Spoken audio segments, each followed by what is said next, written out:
What's up, Facebook? What's up, Instagram? Yep, going live tonight. This is going to be a quick special, but it won't be quick at all. This is going to be a pretty long and detailed podcast, but much needed. Probably another halfway rant, but because I just received a text message from my dear sweet mother who says she loves me and she's proud of me, and take God with you, meaning in speech, I'm going to try my best to refrain from terms that might step on some toes, because I really don't care if I offend you or not, but just for the sake of, I've been seeing a lot of things all over social media that, you can't control. No, you can't control everything. A lot of things are just external. However, because this is a unique special operation by laws and orders, it means that you can know everything I can know. It's all public. It's all public knowledge. It's all public information. The only thing that's not public is your initiative.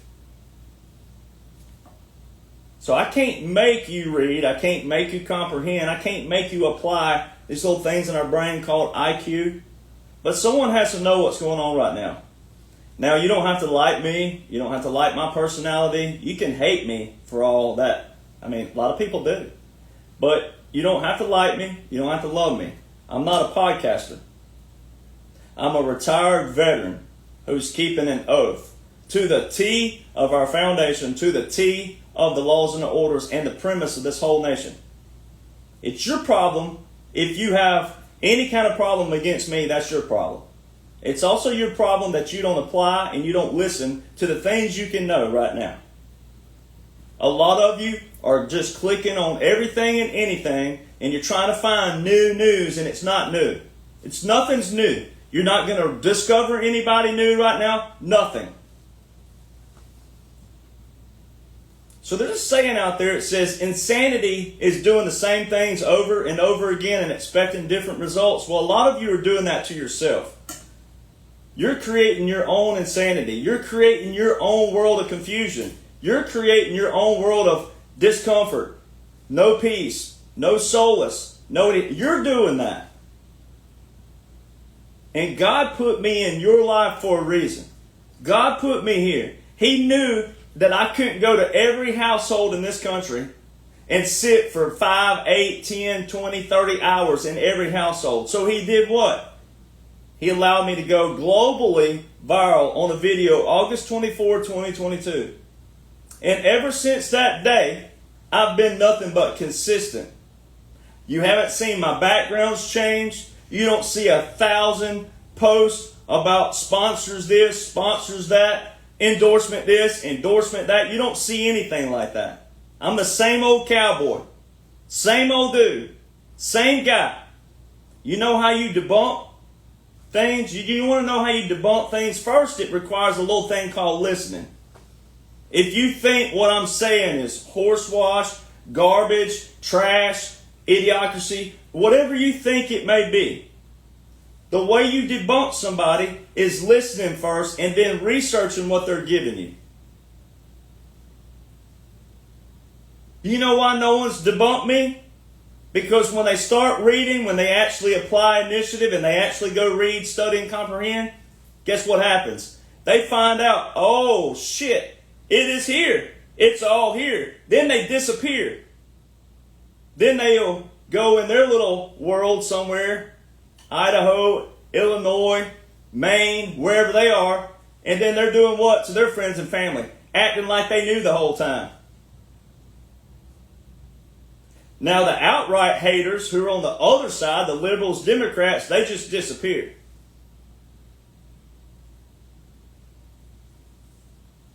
But let me show you a prime example before we get to all the facts again. I posted a post tonight. I said, I'm going live. I'd like to thank, I said it like this. I said, I would like to thank a certain group out there for canceling our show tonight. I was supposed to be on the podcast tonight. I said, I'd like to thank them for canceling our every 2-week podcast in order to allow me to go live tonight on a broader account. broader platforms. We have people in that comment box of me advertising that I'm going live tonight. We have people saying, why did they cancel you? We have people who can't even read a simple message. Simple. They didn't cancel me. We postponed the show tonight where I could go live on a broader platform.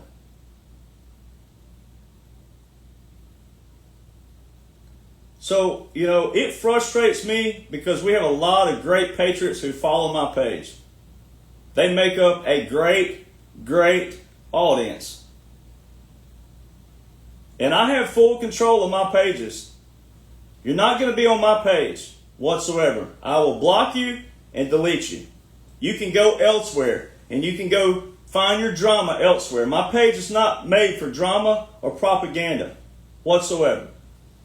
And those of you who think that that makes me some kind of whatever who can't handle it, no, I can handle it perfect. I'm doing exactly what President Trump did. Do you know there's a Supreme Court docket case with President Trump against a certain group of people who were whining and complaining because he blocked them on Twitter? So, most of the people who complain are President Trump supporters. And your very guy that you claim to support has a Supreme Court docket case. I have a freedom of expression. I own these pages. I can control who is and who ain't. And my pages aren't for division. So earlier today, I roasted a quote-unquote influencer who happens to know me, has spoken to me before. And I can't stand when I have met people who either know me, have spoken to me, and or asked me to come on their shows who do not lead their people where they need to be. Where we are right now, there's no excuse. None. There's zero excuse whatsoever for people to be confused, in chaos, and also pandemonium in comment boxes.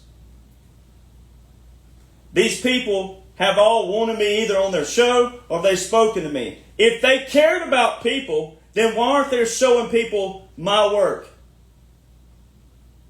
Why aren't they sharing all my posts? Why aren't they tagging their people? Hey, this guy can break it down to you. It's all validated. It's all laws and orders. It outlines a unique strategic blueprint and plan. It's a lot of information. Yes, we've said that from the get-go. A lot of information. But you still have to have the initiative. All of it's there. I wouldn't have #1 best-selling books if it weren't there, because we have mighty fine patriots all across this world, not just the U.S., mighty fine patriots who've all done the homework. It's all there. And I did all that. I did it to where you didn't have to get online after a hard day's work or whatever you're doing out there. I made it to where you don't have to go research all this stuff. It's all the chronological order of the laws and the orders by the military only. The economy separate. The economy has nothing to do with what's going on right now. It's important, but it's separate. So what people are doing, you see in the Mark Twain effect. You're seeing what they call the Mark Twain effect now. Mark Twain has a quote that says, "In the beginning of change, the patriot is scorned, hated, ridiculed, and mocked. But when his cause succeeds, the timid will join him, because then it costs nothing to be a patriot." So if you're seeing people out there who are misleading people, claiming to be quote-unquote influencers or investigative journalists and all that other bull crap, all right, and they're not showing people what President Trump has in place, what he's working with, then they have some kind of ulterior motive, or they're just straight up ignorant. So social media is good when it's good, but boy, when it's bad, it's atrocious. It's a great tool to have, but why do people claim to support me, but don't share people? You don't share. All they got to do is share all that. See, they don't want to do that though. See? Because when they show their people the blueprint, when they show their people the laws and the orders that outline a strategic, unique strategic pre-planned strategic special operation, it's going to look like they didn't know. And their people are going to leave their page because they're selfish and they can't lead during the time that needs to be led. And if I were here for a popularity contest, I wouldn't be here giving you all these loads of information that people steal from me. They make it look like they came up with it. They'll post it on their pages. They won't give me credit. It's all my intellectual property. That's happening currently, right now. That's the world we live in. Selfish world we live in. Because people want fame. They want notoriety. They want money. That's called greed, ladies and gentlemen. Guess who was the number one plagiarist in D.C. for many, many, many, many years? Known for plagiarism. Joe Biden. So why do you support people who replicate the swamp? The whole point of draining the swamp is to drain the swamp. You don't support the people who replicate it. So you don't like that I'm tough?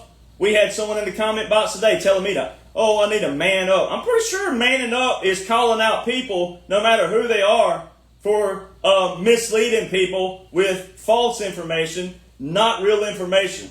I'm pretty sure I'm the one who's manned up here. I'm pretty sure I'm hated by everybody, except for real patriots. The only people who love me are real, true, fine patriots. I'm hated by Republicans, conservatives, quote-unquote patriots, quote-unquote Trump supporters. How? If you're a President Trump supporter, how can you hate someone who's showing you all the laws and orders of military first and how they pair with federal? And then you get mad for calling you stupid, ignorant. You get mad you're the one posting your ignorance. You're the one putting it in writing. So I don't call people who are trying stupid. I don't call people who are trying to study stupid. I'm calling people stupid who put it in writing. When there's a clear blueprint in place, you have no excuses whatsoever. So when I see quote-unquote influencers out there who are blatantly misleading people, they're going to get called out. That is called manning up. That is exactly what that looks like.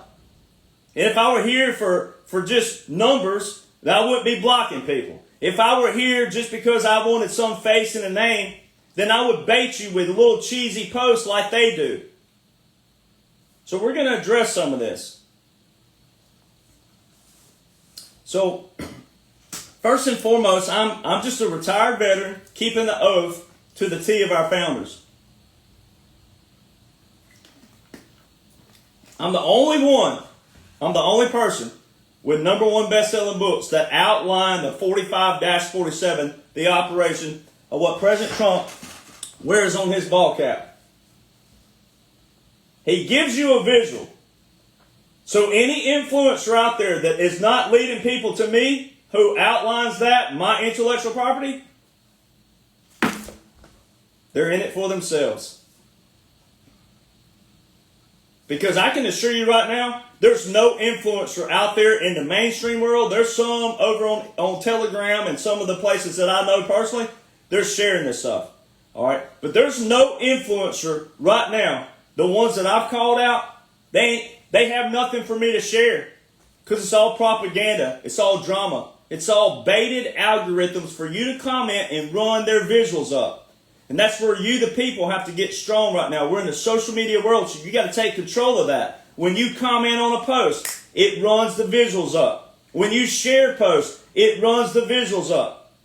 So a lot of these quote-unquote investigative journalists are blowing up out there for either regurgitated material that they've stolen from people and making it look like theirs, and or baited material that leads to nothing, no information whatsoever. And most of you are supporting that.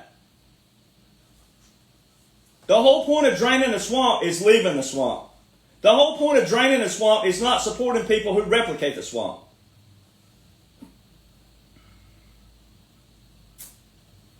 James Madison. So here's another thing. People would say I have an attitude problem. Well, I do because of idiots. Sure, if you want to say I have an attitude problem, yep, I have an attitude problem because of dumb-ass idiots who keep replicating the swamp. And they're only doing what? Dragging other people down. Now's not the time to drag people down. Now's the time to have a leader who knows what's going on and can lead you through all the chaos and all what you think is chaos and pandemonium. It's not. Once you know what's in place, what you thought was chaos, it ain't chaos. What you thought was pandemonium, it's not pandemonium. There's a clear plan in place by laws and orders. I saw someone recently, another stupid podcaster out there saying, oh, there's no plan in place, got a little blue check. All you people who say that there's a plan, the dummy don't even know laws and orders. All these people who want to bash and trash, they don't know anything, one single line from one single law. So, James Madison, the father of the Constitution, he's the sole writer, predominant writer of the Constitution. September the 17th, 1787. Why didn't he just stop with the Constitution? If the Constitution is so great and whole, then why didn't he stop with the Constitution? Why do we have on record from October 1787 to August 1788? Why do we have on record 85 Federalist Papers from James Madison, Alexander Hamilton, and John Jay? Federalist Papers. It was a re-emphasis through 85 papers how this republic worked, but here's what happened in history. This republic worked, but here's what happened in history. And then Federalist Paper number 10 and number 14 tells the dangers of a pure democracy. Why do we have our founder, who, with two other men, other founders, but James Madison, one of the main authors of the Constitution, known as the father of the Constitution, why were they going around the states re-emphasizing how great the Constitution is and going to be for the people?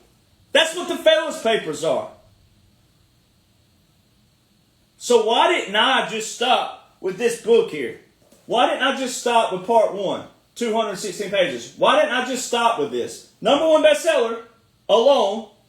Why didn't I stop there? Why did I write 596 more pages of special operations military of what President Trump's doing and how he did it and how he could do it lawfully in a military style? 596 pages. All of these are straight off the top of the dome, meaning no ghostwriters, no publishers. This is also a number 1 bestseller. Why didn't I stop with the first one? You people out there, some of you people, you're your own enemy. You're your own worst enemy.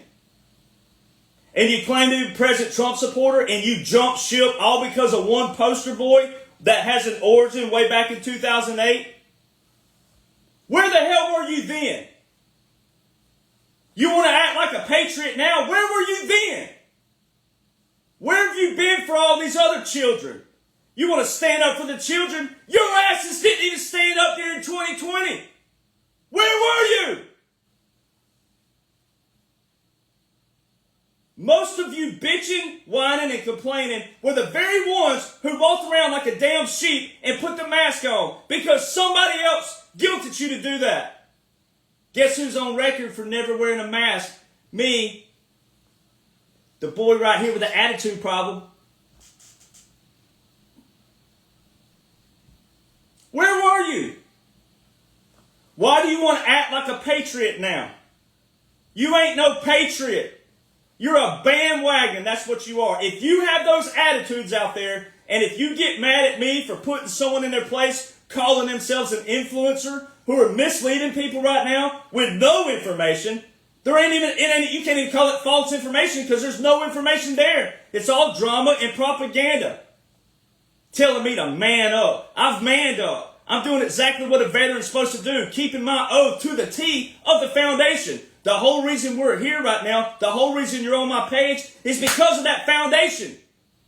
And you ungrateful people out there, you're so ungrateful you can't even appreciate the foundation, much less appreciate what's going on right now because you don't know the foundation. You don't even know what you're fighting for. You don't even know what you're hanging on to. No wonder it looks the way it looks. And the same founding father The same founding father now. The Federalist Papers, the re-emphasis, hey, this is why it's going to be great. This is why it's going to be good. 16 years after the man who was the sole author, the main contributor of the Constitution is having to walk into a United States Supreme Court that he established, he created and established in the judicial branch, all from the Supreme Court all the way down. He's having to walk into the highest court in the land and tell a justice what a law looks like? No wonder we look stupid today. Well, I don't, and patriots don't. Our founding father of the Constitution, 16 years after he drafted the Constitution, having to go into the United States Supreme Court, the landslide, Marbury versus Madison, 1803, and tell a Supreme Court justice what a law is supposed to look like. No wonder we look atrocious today. Woo! I'm sure someone's going to be on here saying, so we got some of them out there, oh, you're drinking Gatorade, that's the deep state.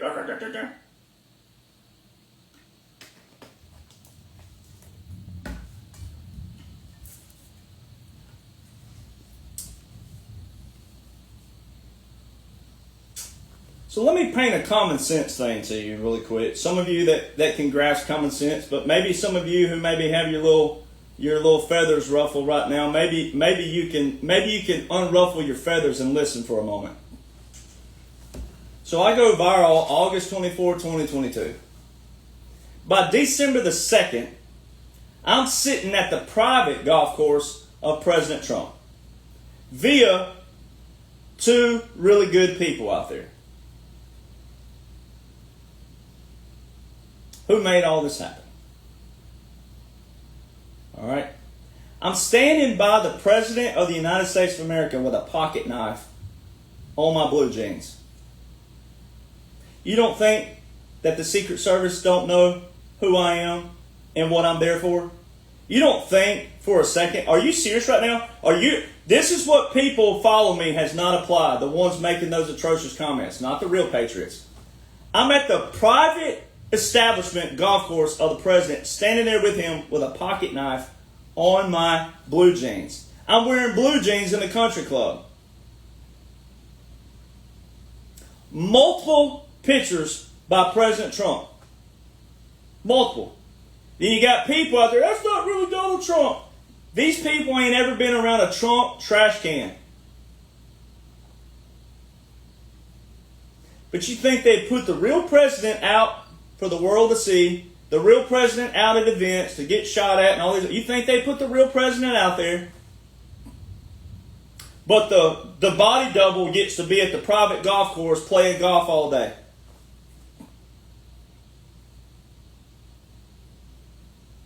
Some of you and your thinkers,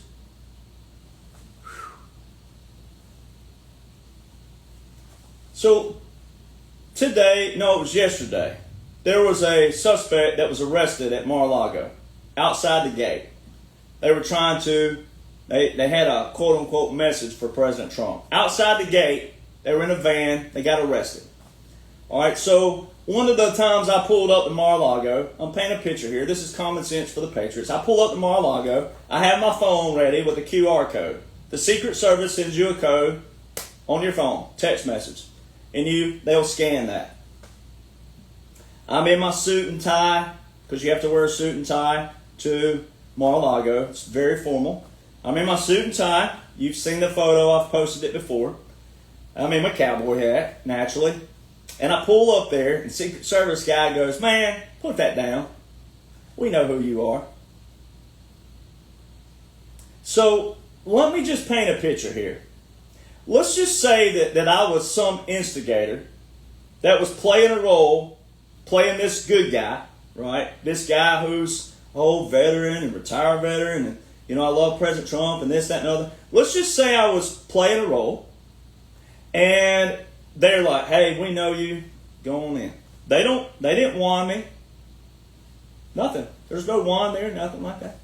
You just roll right in the gate. Valet takes your car, and you go on. And you walk in the door. What if I meant harm to President Trump?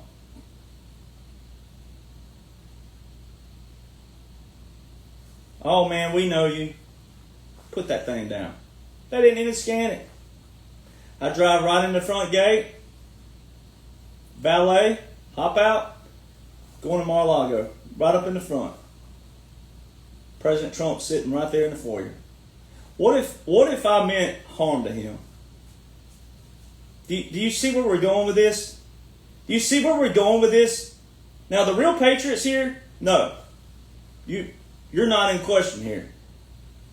But why aren't my pages growing like they're supposed to? Now I'm not in it for the number, but why aren't my pages growing like they're supposed to? I'm the only one that talks about the laws and orders that are invoked, that outline a military occupation, military operation. All because President Trump hasn't shared one post of mine. That's what I've seen by some people out there. You know how atrocious you look when you do that? The same people who think if they put the real president out at events, but the body double gets to chill at the private golf course with the members who already knew him. If President Trump shared my post right now, and or a general, it's game over. And they're not ready for the show to be over. As long as we're in a continuity of government, which law shows that. The idiots out there, you'll see them on my pages. They'll say, he's just dragging this out. He's just trying to fit his narrative. The law shows right now, Executive Order 13961, a partial revocation, which means the other half is active. See, this is what happens when people don't listen, and they don't apply, and they don't comprehend. And or they don't want to because they're what? They're deep state.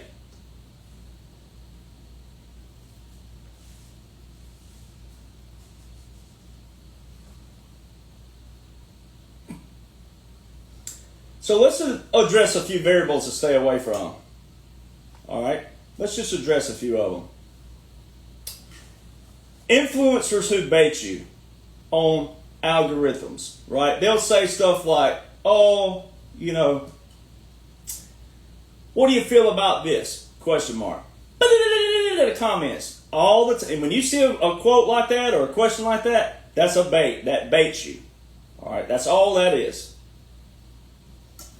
That's a bait. If they cared about you as a quote-unquote investigative journalist, if that's what they are, especially if they're a civilian, not military, if they cared about you and they didn't know all the things or how to say it like me and or didn't want to give me credit, well, then they would lead you to my page or share it. But they don't. All right? Number 2. There's people calling themselves Christians and patriots plagiarizing my content. Well, my content is unique and it's intellectual. President Trump just signed an executive order this year for intellectual property for authors, creators, songwriters, etc. If you're a creator of anything. Number 3. This is the best one. So 2 years ago, there was these turds that started their little hate group. They stole my Facebook page name. They tried to duplicate the name all during the time I was on a major publicity contract.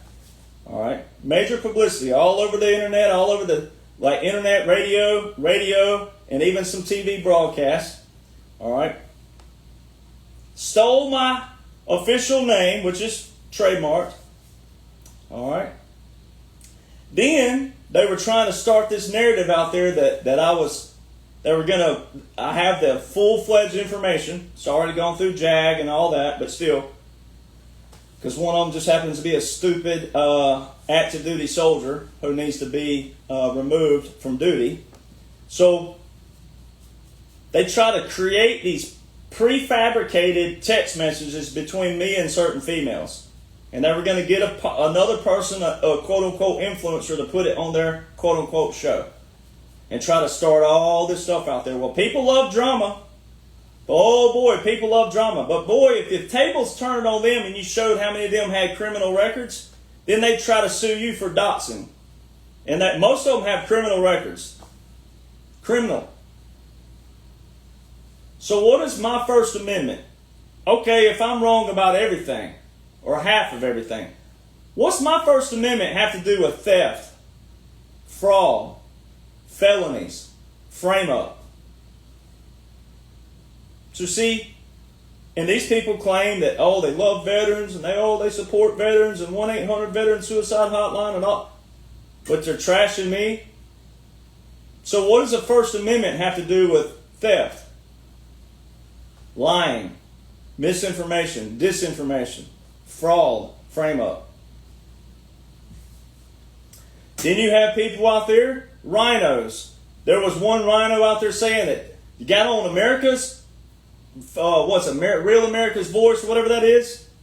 Got out there on it, started trashing me, saying that, that the Title 50, Chapter 33 is not the War Powers Act. It most certainly is the War Powers Act. And they weren't doing this for you to go look it up. No, it wasn't some kind of reverse psychology. No.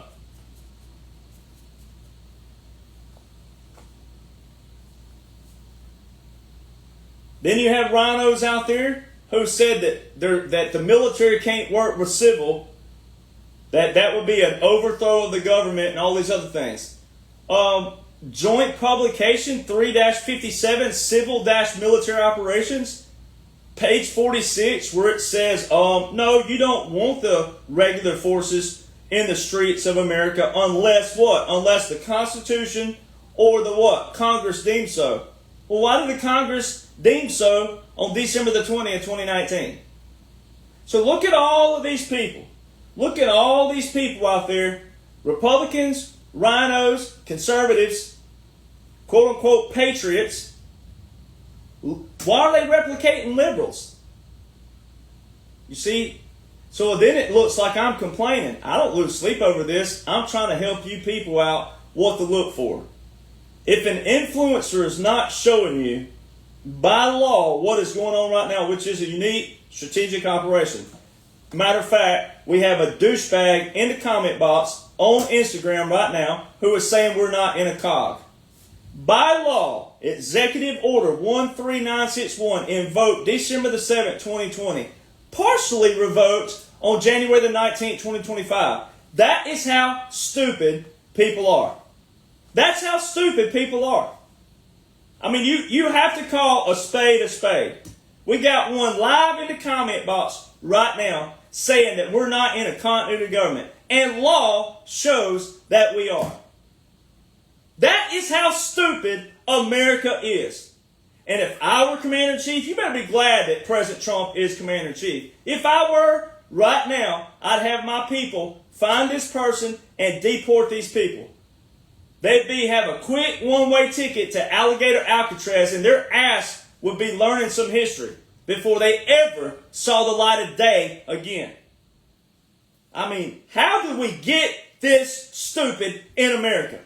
How? How are we this stupid?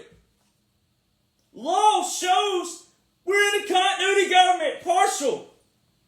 And what's even more hilarious about it is a part of the whole show, the central casting. President Trump invoked it, and they made quote-unquote Joe partially revoke it.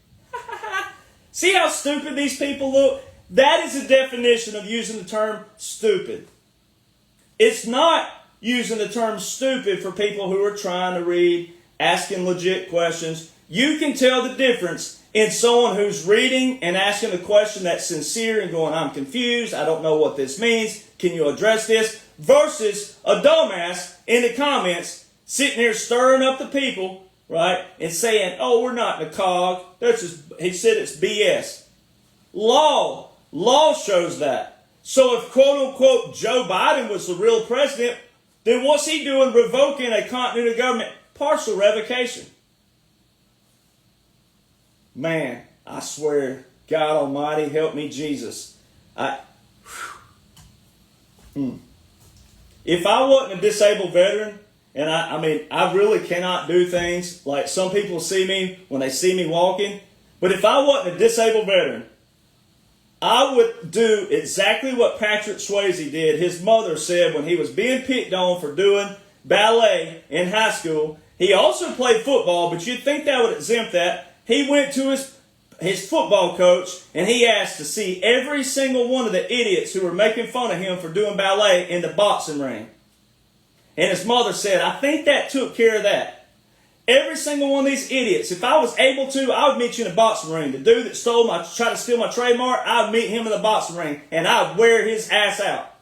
And all these idiots, especially if you're a male, no females allowed, but if you were a male, I would wear your ass out if I was still capable.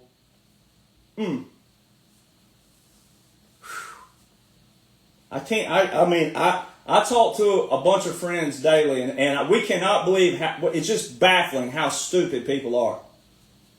When there is clear law.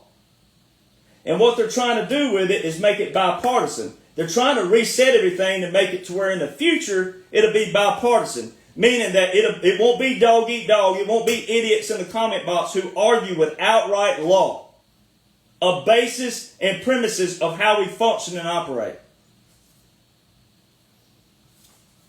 Now, veterans out there. Let's address the veterans. All right. There was only a couple of veterans that were showing resentment towards me 2 and 3 years ago.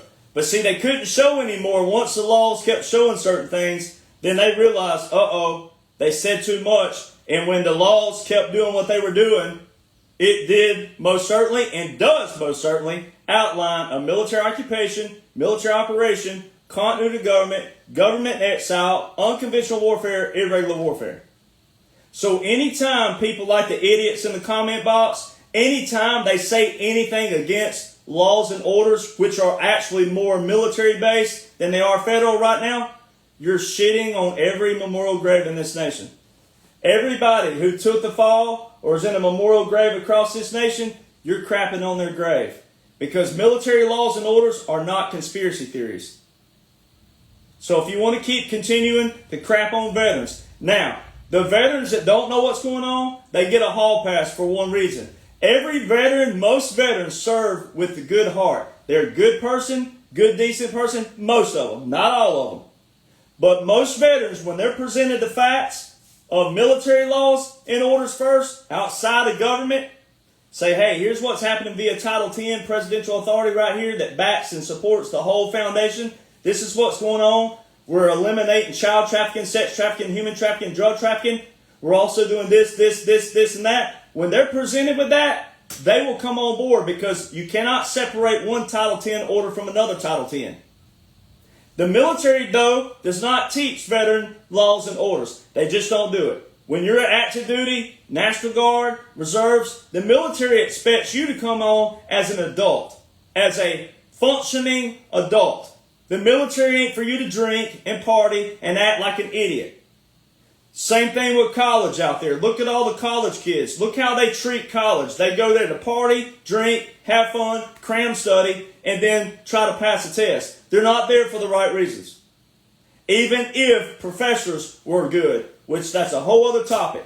But even if they were good, kids aren't going there for the right reasons. People who join the military, there's two different sets of people who join the military. There's people who join because they know the oath. It may be a family lineage or something of that nature, and they know the Constitution. They understand the foundation, the Revolutionary War, the whatever branch they're going in, the history of that. Or there's people who go in for stability, money, privileges. So I can't help that some veterans don't know what's going on right now. But any veteran who says it's hogwash or BS or acts like the idiot in the comment box over there, anyone who acts like that or says that, it don't matter if they're a general, full bird colonel, lieutenant colonel, major, captain, lieutenant, it doesn't matter. Sergeant major, command sergeant major, it doesn't matter. If they don't know what's going on right now, currently invoked in laws and orders, it doesn't matter. It don't matter if they're a lawyer. It don't matter if they're an attorney. It don't matter what their status is. None of that matters if you don't know what's currently in laws and orders. So if you love President Trump, especially if you love President Trump, and you claim to be a President Trump supporter, I'm so sick of people calling him Trump. I'm sick of it. His name is President Trump. Get it right. Get his dignity and respect correct. It's President Trump. Get it right. He can call himself that and some of his other people. But you, the people who claim to be a supporter of his, you need to get that right. What that man has done and put his name, face, brand, image, and everything on, all the hatred and ridicule and mockery that he's taken, and then you want to jump ship with him because something don't go your way. You want to question him because you don't know the laws and orders in place. You have no right to question this man. You have no right to question him until you know exactly what's going on. And when you know exactly what's going on, you won't be questioning him. Somebody's got to fight for the right people. Somebody has to stand up and fight for these people. It's atrocious what has happened to that man, especially on the liberal side. Liberals, though, at least liberals are different and opposite, and they're supposed to be. Why do so many rhinos, Republicans, conservatives replicate the swamp? Why do they look like it? Especially these quote-unquote influencers. It's an atrocity. One's lack of knowledge or understanding is the problem. That's it. Just like the idiot that was in the comment box. They don't want to go look. They don't want to go apply it. They just want to be an instigator in the comment box. So if we did this your way, if everything was done your way, guess what would happen? The swamp would still exist. So all of you who jumped ship with Iran, you got played for a fool. You've already been played for by a fool. And then you jumped straight over to Epstein because you look like an idiot here. Now you're over here jumping on Epstein. You didn't even acknowledge you look like a dumbass right here. And we know who you are. You look like a fool here, and then you jump right over here. And you're going to look like a fool here too as well. You prove you don't listen to the man you claim to support. Listening is a key component. Listening is a key component of all operations. Everything. Everyday life. So you keep your friends close and your enemies closer. You heard that saying out there before? Your friends closer, enemies closer? Well, here's what friends do. If they're a true friend. A true friend's going to tell you, hey, you look fat in that dress. You don't need to wear that dress. It don't compliment you. It makes your butt look big. All right, that's what a friend does. An enemy will sit there and lie to you. They'll tell you everything you want to hear.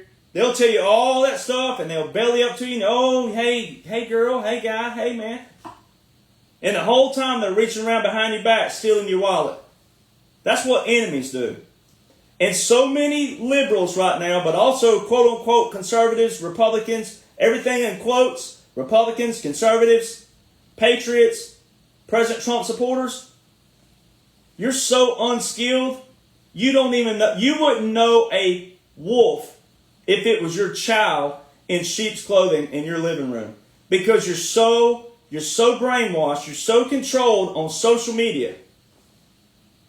And I'm talking about the ones who have heard me before, seen me before, and or, a quote-unquote influencer out there. You're brainwashed, you're controlled. There's a strategic blueprint in place. No matter what idiots look like out there, there's a strategic, unique plan in place. You got to be able to trust some people. The way you trust them is what they're feeding you. The information they're giving you. It's up to you to go read it. Because everybody who's here that's a real patriot in the comment boxes right now, all these people who are real patriots that you see in these comments and all over the other social media pages I have, the real patriots, they've read, they've studied, they comprehend. You want to know why they walk around with a smile on their face? You want to know why they're confident all day long? Because they've read, studied, and comprehended. They have followed me from day one. When I told everybody from day one, I said, don't trust me just because I move my mouth. I give you all the receipts via .gov and .mil sites, all official military and government sites that back up everything. Every bit of these books right here. All of these are nothing but laws and orders from .gov and .mil sites. Current invoked laws and orders. But in a chronological order where you don't have to go put them all together. You can just follow it. Now, I'm sorry that book costs money. But it costs money to print it. So therefore it costs money to do what? for me to make a little bit because of my intellectual property. I'm the one that put all that together, and I'm the only one who's done it. But I've stayed consistent from day one. See this mantle back here? Some of you may not know. All these are gifts from people. Every bit of these things are gifts from people. And I have them all the way down, and I have a room full of gifts from people. Layers of gifts, layers of cards, layers from good people. And we all care about you, but sometimes you have to show tough love to people out there. And someone has to be that. People always say, well, why are you the one that knows? Well, why am I? Let me ask you the same question. Why am I the one who knows? My books already prove I know. My pages already prove I know. Why aren't you reading what you can know? Why are you too busy questioning why and read what's in place? Therefore, you can be what? A contribution to society yourself. Because we're not going to let you people, like the idiots in the comment box, you're identifying yourself. You're putting a big giant red X on yourself, and someone's going to know you. Someone's going to remember you wherever you are. We're not going to ever let you get in a town hall, a city council. You ain't running for mayor. You ain't running for even a dog catcher. Because you're not honest. You're not sincere. You're not seeking to know what you can know. You're not contributing to society. You're not contributing to humanity. All you're doing is whining, complaining, griping, and fussing when you don't have to. That's the whole point of draining the swamp. And when you replicate the swamp, guess what you're going to be treated as? The swamp.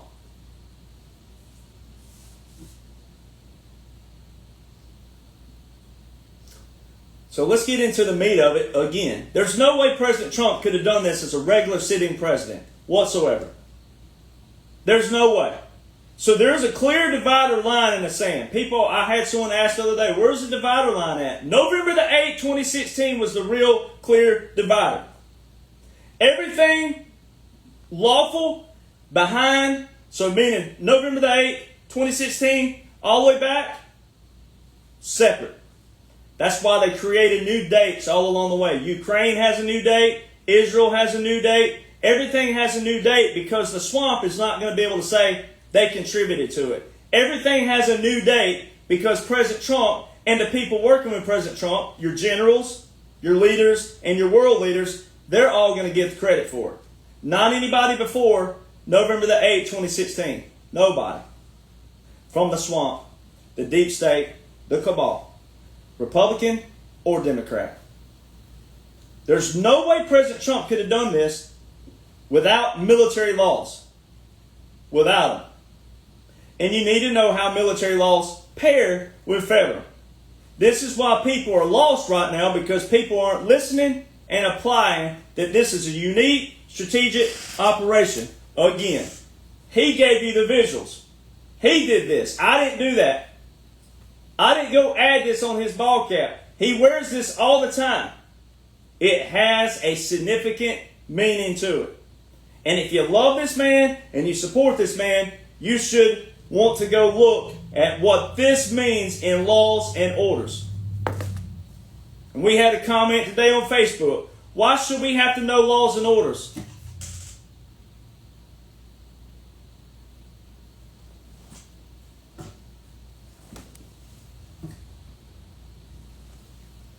You don't even know what we the people means. Do you see them all over? I have a little flag in my yard, and I have a bigger flag that flies, we the people. Do you even know what we the people means? We're the government. We are supposed to know the laws and orders. We are supposed to keep Congress in check. The Constitution is no good for argument, and here's why. The Constitution is a broad governance. It just tells what Congress is supposed to do. The president, executive branch, legislative branch, judicial branch. It just is a broad governance. Laws are under the Constitution. Orders, especially executive orders are enforcements of the law. Executive, the president, enforcing the law that the legislative branch established. That's what you're supposed to know as an American. Remember, on all my former podcasts, remember I used to say 68% of America can't even name the three branches of government? No wonder you look atrocious. No wonder. 68% of 335 million people walking around on the streets who are producing new DNA out there, 68% of Americans cannot name the three branches of government. They cannot say three words. They can't say legislative, executive, judicial.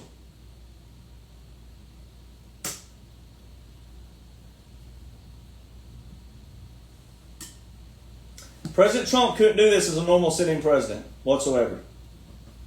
Dominion systems have always existed for many years up until the technology that created them. There's always been cheating in every election, local, state, federal. This isn't new. 2020 isn't new. 2018 isn't new. 2016, Russia, all that stuff's not new. This is an operation. Every single intricate detail from November the 8th, 2016 to present day is under a unique, strategic, pre-planned blueprint. And those who say it's not, you're only trashing special operations military, unconventional warfare, irregular warfare. You're trashing history as well, because this ain't the first time it's ever happened in history that we use the government in exile and the puppet government. Happened from 1943 to 1945, World War II. So you're trashing every military personnel who does know what's going on, but especially those who are still active duty right now, National Guard, reserve components, and also your civil affairs. You're trashing them. President Trump couldn't do it as a normal president. So what do? They do a strategic operation. So they take the same language and verbiage of the corporation, and they are beating them at their own language. So you'll see people out there, rhinos. You'll see quote-unquote patriots saying, oh, you're using all the corporate language. When you're trying to crack a safe, how do you do it? You got to reverse the code of the safe. Some creators of safes can't even reverse out their own safes. That's how safe they are. All pun intended. But with this case, you take all the language and the verbiage and you reverse it on them. You use it against them. That's exactly what's taking place. So 1951, Congress of 1951 violated the Constitution. They violated Article 2, Section 1, Clause 1 of the Constitution when they put term limits on the president. Nowhere in Article 2, Section 1, Clause 1 of the United States Constitution does it say that the Congress is to put term limits on the president. Guess what? George Washington and all those founders back then and the generals, etc., guess what they said back then? They said they thought that a president should only need 2 terms. But they never put in any of our foundational literature, they never put that a president should only serve 2 terms. Nowhere. But even then, the Constitution don't say that. The Constitution gives orders to do other things, that the times and place should be established, this, and that. They don't say that about the presidency. It just says 4 years in a term. It never says anything about how many terms. Roosevelt, Franklin D. Roosevelt, not Teddy. Franklin D. Roosevelt was in his 13th year, his 4th term, when he died in office, all voted in by the people. That was before the deep state that was before the deep state changed it. Roosevelt, December the 8th, 1941, a day after Pearl Harbor, there's a War Powers Act breakdown where he said, when I get done doing what we're doing with the War Powers Act, guess what we're doing? Giving it back to the people. We're giving the power back to the people. That's why you got to know the timeline from 1941, what changed after Roosevelt. You need to know that. It's very specific. It shows where the deep state got deeper in this nation. 1941, that took place. 1949, NATO was established. 1950, we go into Korea. 1951, Congress violates the Constitution, puts term limits on the president, but not the Congress. Why? Why didn't they put term limits on themselves? 1955, Vietnam starts up. 1961, the famous military-industrial complex speech by Dwight D. Eisenhower, who was not only president, but he was also a 5-star general, rare 5-star general. There's not many 5 stars. We've only had 8 5-stars, including admirals, since the Civil War. Only 8. 1963, January, JFK goes around the Federal Reserve, goes straight to the Treasury. Takes $4.6 billion. What happened November 1963, 11 months later? 1968, we left the gold standard. The unified budget took place in 1968. 1971, the Nixon shock. That's when Congress made the dollar as valuable or as invaluable as they want it. That's what you call inflation. 1991, another budget act was passed. The 1991 off budget. 1991, George Bush Sr. had a New World Order speech on September the 11th, 1991. 10 years to the day after that, 9/11 took place. The day before 9/11, Secretary of Defense Rumsfeld stands on world TV and tells the whole world that $2.3 trillion is missing from the Pentagon. Probably need to know your history, people. You probably need to know that. But 1973, I skipped that date on purpose for a reason. 1973, the same Congress who violated the Constitution in 1951, in 1973, they amended the 1941 and 42 Powers Act, War Powers, and made it the War Powers Resolution of 1973. In there, they made it to where a president had to declare a national emergency to use the military. So they were trying to put limits on the president again.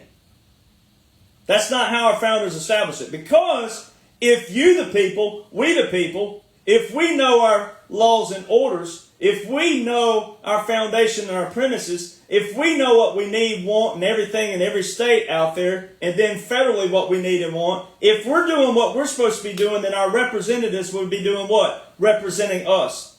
They'll be doing what they're supposed to be doing because we hold them accountable to the laws and the orders of what we need and want at state levels and federal levels. So if they're doing what they're supposed to be doing, well, you wouldn't have any discrepancies between Congress, meaning House representatives and senators doing what they're supposed to be doing with their roles, and what the president and the vice president does with their roles. Then the judicial branch should just be sitting over there doing what they're supposed to be doing, interpreting the law if there is a discrepancy in this and that. But they shouldn't be needed hardly ever.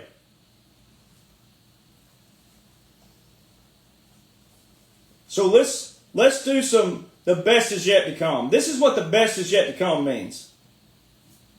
The best. So if we took someone, we won't pick on anybody in the audience, but if we took Jimmy, all right, we're going to take a Jimmy, all right? And if I'm playing Jimmy in chess, but let's just say that I know Jimmy. Let's say Jimmy was talking trash about me, and I said, all right, you know what? I'm gonna play in a game of chess, all right? And let's just say Jimmy had talked trash about me. Let's say Jimmy was a bad person. Let's say Jimmy needed a lesson learned, right? Well, I may not want to beat Jimmy outright because sometimes humiliating your enemy is better than beating them outright. So in the game of chess, the queen protects the king. Now, this is where you got to know and not call this a conspiracy theory because it's not. It's straight up what happened. The Organic Act of 1871. It's when we borrowed money from Britain, the very nation that we fought our independence from less than 100 years before that. In 1871, we borrowed money from them. We get in debt to the crown again. And we never got out of that debt. They tore that up in 1874, and then they reestablished another Organic Act of 1878. President Trump has alluded to this. He said from the 1880s to 1913, our country had more money than they knew what to do with. But they did what? Hid it. He's already told you this in a speech. So you have to know that first. That's not a conspiracy theory like idiots will say. That just shows you people with low IQ. They haven't put all this together. So you don't even pay attention to those people. All right, so 1878. So if I'm the king, right, which I'm not the bad guy, so we'll paint it the other way. So the king is protected by the queen. Well, they showed you a capitulation, which we're going to get to, from 2017 to 2020. There were all these capitulations. But one of them in particular was President Trump walking in front of the queen.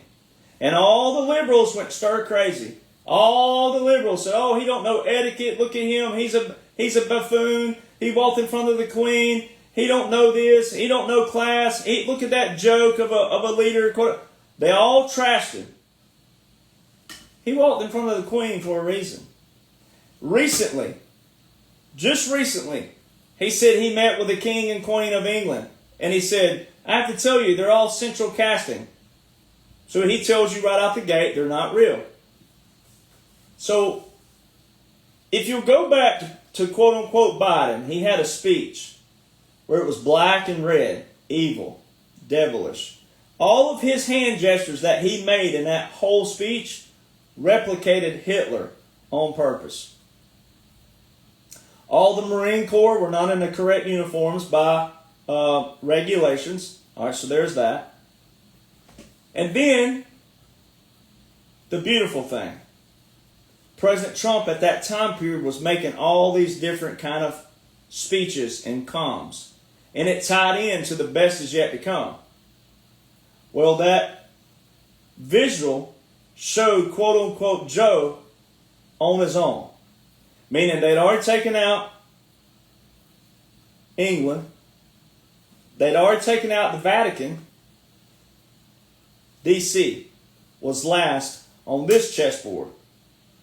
We're not talking about Israel and all the other stuff. We're talking about this on another spectrum. So if I'm playing Jimmy and I knock his queen off, then guess what the king is? The king is stalemate. He's trapped. I didn't beat him. I just bested him, though. That's what the best is yet to come means. I didn't beat you, but I bested you and I trapped you. So guess what Jimmy has to do? All I got to do is say, Jimmy, I have food, water, supplies, and shelter. You don't. So I'm going to sit here until you do what? Raise the white flag. The white flag of surrender. The white flag of truce, which is a law of war manual term. President Trump's used all these terms in all his speeches, which we're going to get to. That's exactly what the best is yet to come means. He just said the best is yet to come again a couple weeks ago. So the best is not here yet. So there's no reason for idiots to be jumping off ship right now. Especially if you really love the man. You look atrocious, and you're going to look even worse. And I'm screenshotting as many as I can. And you're going to have you a little walk of shame when it's all done. All right, the Lord says vengeance is His. He didn't say exposure. So I can expose you. Vengeance is His. The good Lord can punish you. But I'm going to expose you because you're not an influencer. All right, so be careful what you post out there, you quote-unquote investigative journalist, because your ass is going to be grass when this is all said and done. You ain't going to be nowhere remotely close to being a journalist whatsoever. Because you can't lead during the time you're supposed to lead. You can't walk no walk. You can talk the talk, but you can't walk no walk. All right, the best is yet to come. You best somebody. This whole operation was not to just take out a few people. So all of you whining, complaining, and griping about President Trump and this Epstein thing, you wouldn't even know what to do if there was a list. First off, you wouldn't know what to do with it. You wouldn't know how to link it together. You wouldn't know where the money came from, what it was doing, who it was. You wouldn't know that. You look selfish right now for acting like you do. This whole operation is to drain the whole swamp, including the names of people that you don't even know who they are. There are more names on the backside that you don't even know who they are. You've never heard of them. You only know the little poster boys and the poster girls they've shown you. And it ain't that many of them. This whole operation was to trap the swamp, not tell on them. You make them tell on themselves. When you put them in a funnel and they're coming to a wall, all pun intended, when they're coming to this wall, their moves run out. So they have to do what? Start praising President Trump. They have to start telling on themselves. They're not going to hurt or harm you. That's what a military operation is. That's what a military occupation and continuity of government. That's the parameter you need to know. That don't mean that you get lazy just because you know that that's going on. No, you fight the correct way. Because what we have to establish moving forward, we have to establish, again, what? Check marks and checkpoints and all these different things that identify what the swamp looks like before we get to a swamp again. You identify one little hiccup and we prevent a swamp from happening in the future. That's why most of you look selfish out there with those little pissed attitudes you have out there. That's why you look atrocious and selfish to all of us real patriots. Because what we're doing is saying, hey, don't worry about justice, it's coming. What we need to do and what they're doing right now is setting a new standard and guideline and procedure of laws and orders of what to look for. Kind of like quality assurance or whatever it is you do when you're working in the business world out there. You have all these quality checkpoints. That way, we don't get to a swamp again. If one person does something they're not supposed to be doing, bam, you flag them, you get them before they get there. You don't listen to the man you claim to support. President Trump said, they never fired these people. They'd fire someone over here from this department and then put them in this department.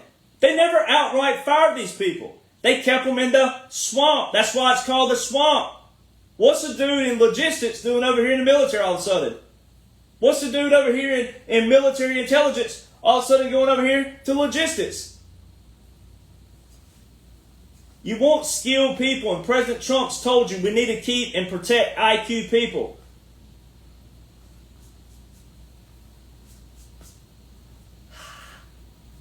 He's talking about people like me, by the way, and if that's braggadocious, then fine, let it be. Because I can lead you through the mire and the muck. I can lead you through all the pandemonium and chaos, which ain't really that, but if you think it is, I can lead you through it.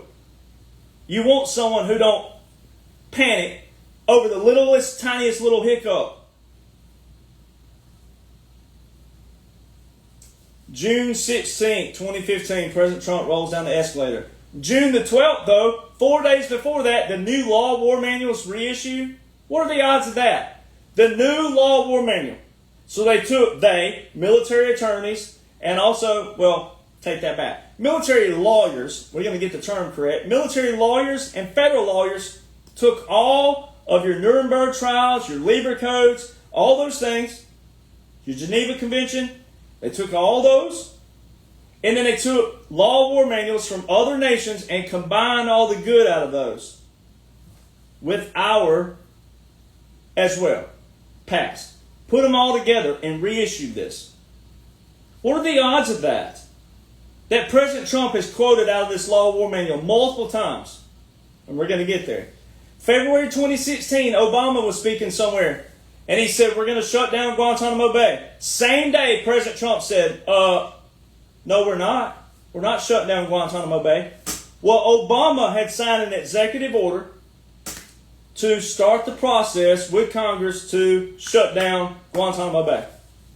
So from February 2016 all the way to January the 30th, 2018, that's how long it took before President Trump signed Executive Order 13823 to revoke Obama's. So Obama had all that time from February 2016 to November 2016 to try to get Congress to shut down Guantanamo Bay and didn't. Well, what the heck was he doing making a speech about it if it wasn't relevant? President Trump said, oh, no, we're not, and we're going to load it up with a lot of bad dudes. I think he needs to load it up with some of these fake patriots, personally.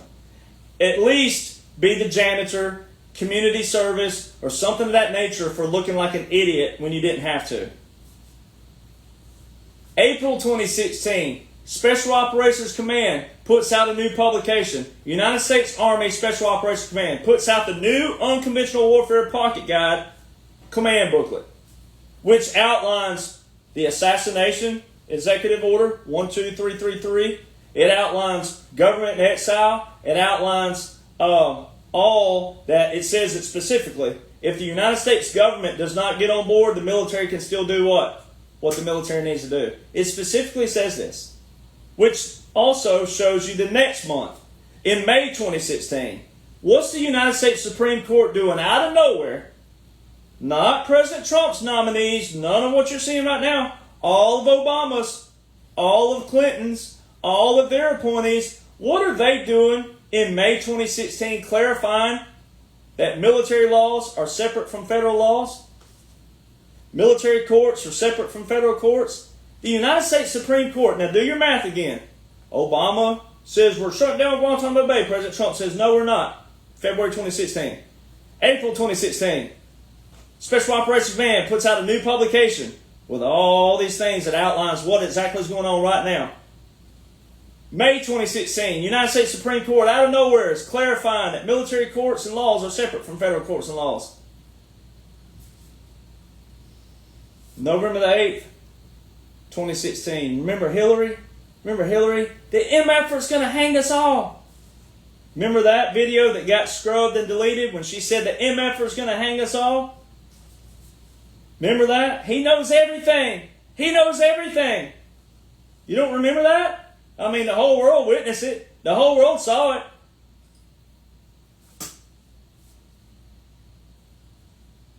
The military had already stepped in at that point. That's going to be shown later down the road. But the military had already stepped in at that point with the Dominion systems. Analog, not digital. The military was already on board. There's no way President Trump did this as a normal president whatsoever. The swamp was already there. Just because he had different language and it resonated with all of us that love him, there's no way he did this as a normal, regular president.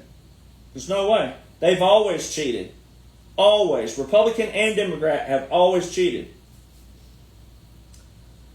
So 2017 to 2021, you watch and witness the resetting of the legislative branch. Our founders put those in an order for a reason. Legislative, executive, and judicial. They're in that order for a reason. Legislative writes the laws, executive enforces the laws, and judicial interprets the laws. Legislative and executive are voted on by we the people. Judicial is nominated by the president and confirmed by the Senate. It's all on purpose. So you have your biodefense strategy. Check this out. 2018 biodefense strategy, and I'm going to read a little bit of it. This is 2018 National Biodefense Strategy. It is the vital interest of the United States to manage the risk of biological incidents. In today's interconnected world, biological incidents have the potential to cost thousands of American lives, cause significant anxiety, and greatly impact travel and trade. Now listen to this. Now this is 2018. Biological threats, whether naturally occurring or incidental or accidental or deliberate in origin, are among the most serious threats facing the United States and international community. Outbreaks of disease can cause catastrophic harm to the United States. They can cause death, sicken, and disable on a massive scale, and they can also inflict psychological trauma and economic and social disruption. This is the 2018 National Biodefense Strategy. Telling you exactly what was coming in 2020. It was a retaliation by the deep state. Just days before President Trump took his oath, January 2017, just days before, Fauci was at Georgetown University. And he said specifically that you can go see to this day on YouTube that this new administration will most definitely see an outbreak. How did he know that? So 2020, again, retaliation by the deep state. Those are all in my documents. I already put there, published 2021. Those books that I wrote stem from the documents that I wrote. It's all deep state retaliation. So see, when you take out the key players, and all of their what? Accomplices don't have their key player to get on the phone with or communicate with, well, they have what? These little things that they do after a certain time. They don't hear from somebody. They're to do certain things. So many of you watch TV shows and you watch movies about this, but you don't want to believe it when it happens to you right in front of you. Atrocious. Unique laws and orders outline and define a strategic and special operation. 2017 to 2020, there were all these capitulations. They're called capitulations. You saw President Trump hand the the trophy to the sumo wrestler. The emperor is supposed to do that. All right, Japan. He was the first foreign leader in the forbidden city of China in 500 plus years. He walked in front of the queen. India's Prime Minister Modi praised him and praised him and praised him. He left the dude on the stage, the Argentinian president on the stage. He pushed all those people out of the way at the NATO convention. I mean, he's done all these things. The Saudi Arabia crown, the sword dance and all that. All these things were capitulations. All of them. Every bit of those. Russia handing a soccer ball to him. There's so many breakdowns we could do of all this, and I've broken it all down. It would take 7 hours to break it all down in one time. June 2018. June 2018. The Army started putting, my branch started putting out that we're spending $572 million for our next wars will be in mega cities, not inside them, but beneath them. President Trump is the first president to establish a publication, strategic plan for subterranean warfare.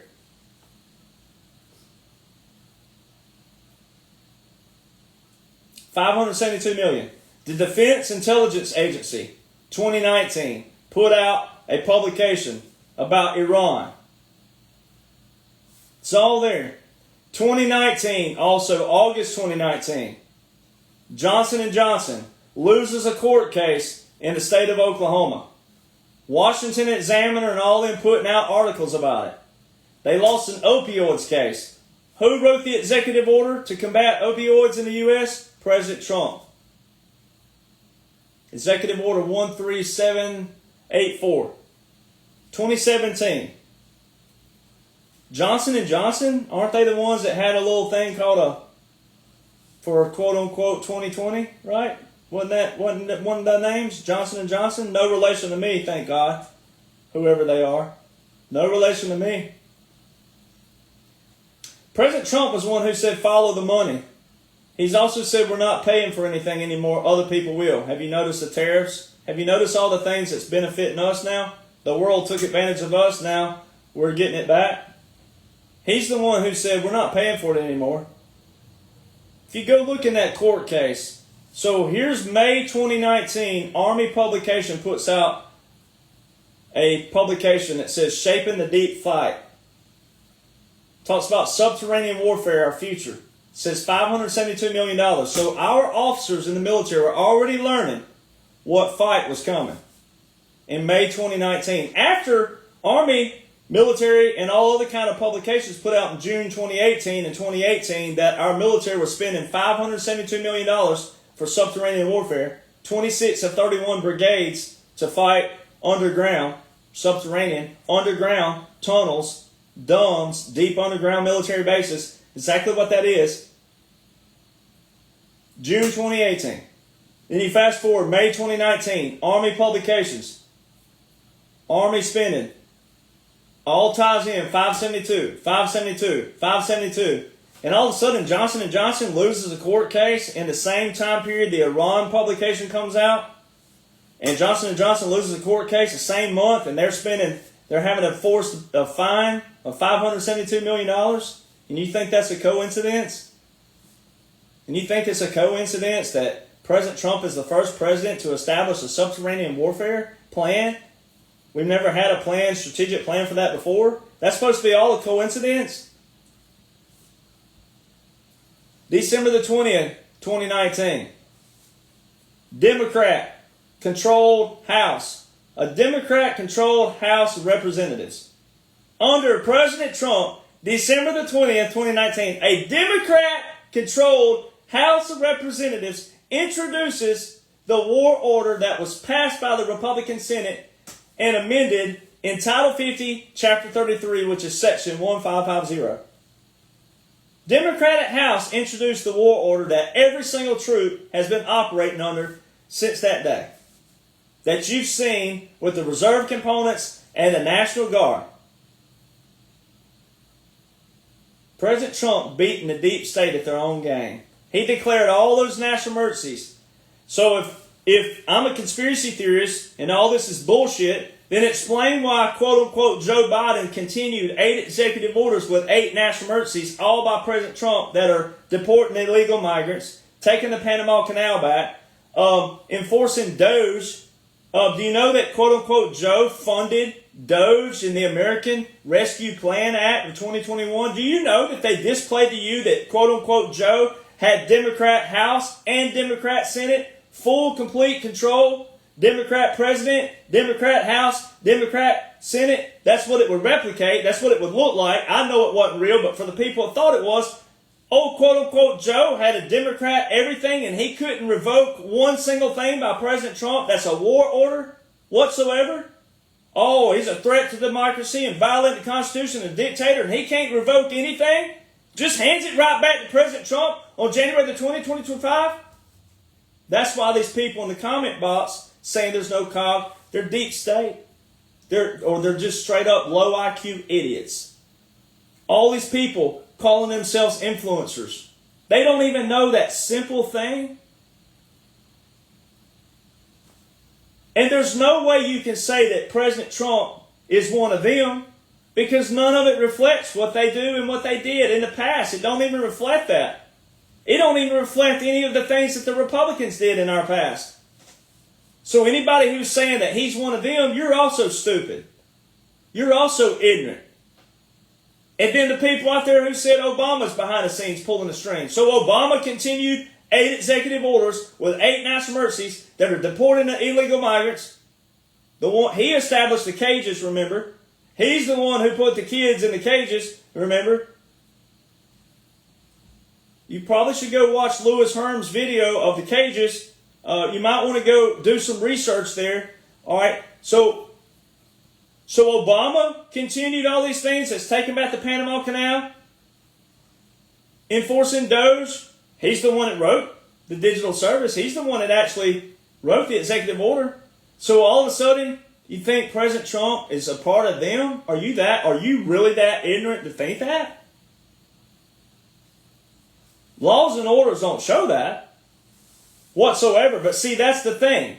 If you go read the laws and orders, you'd be able to apply the laws and orders in the way that they're actually there.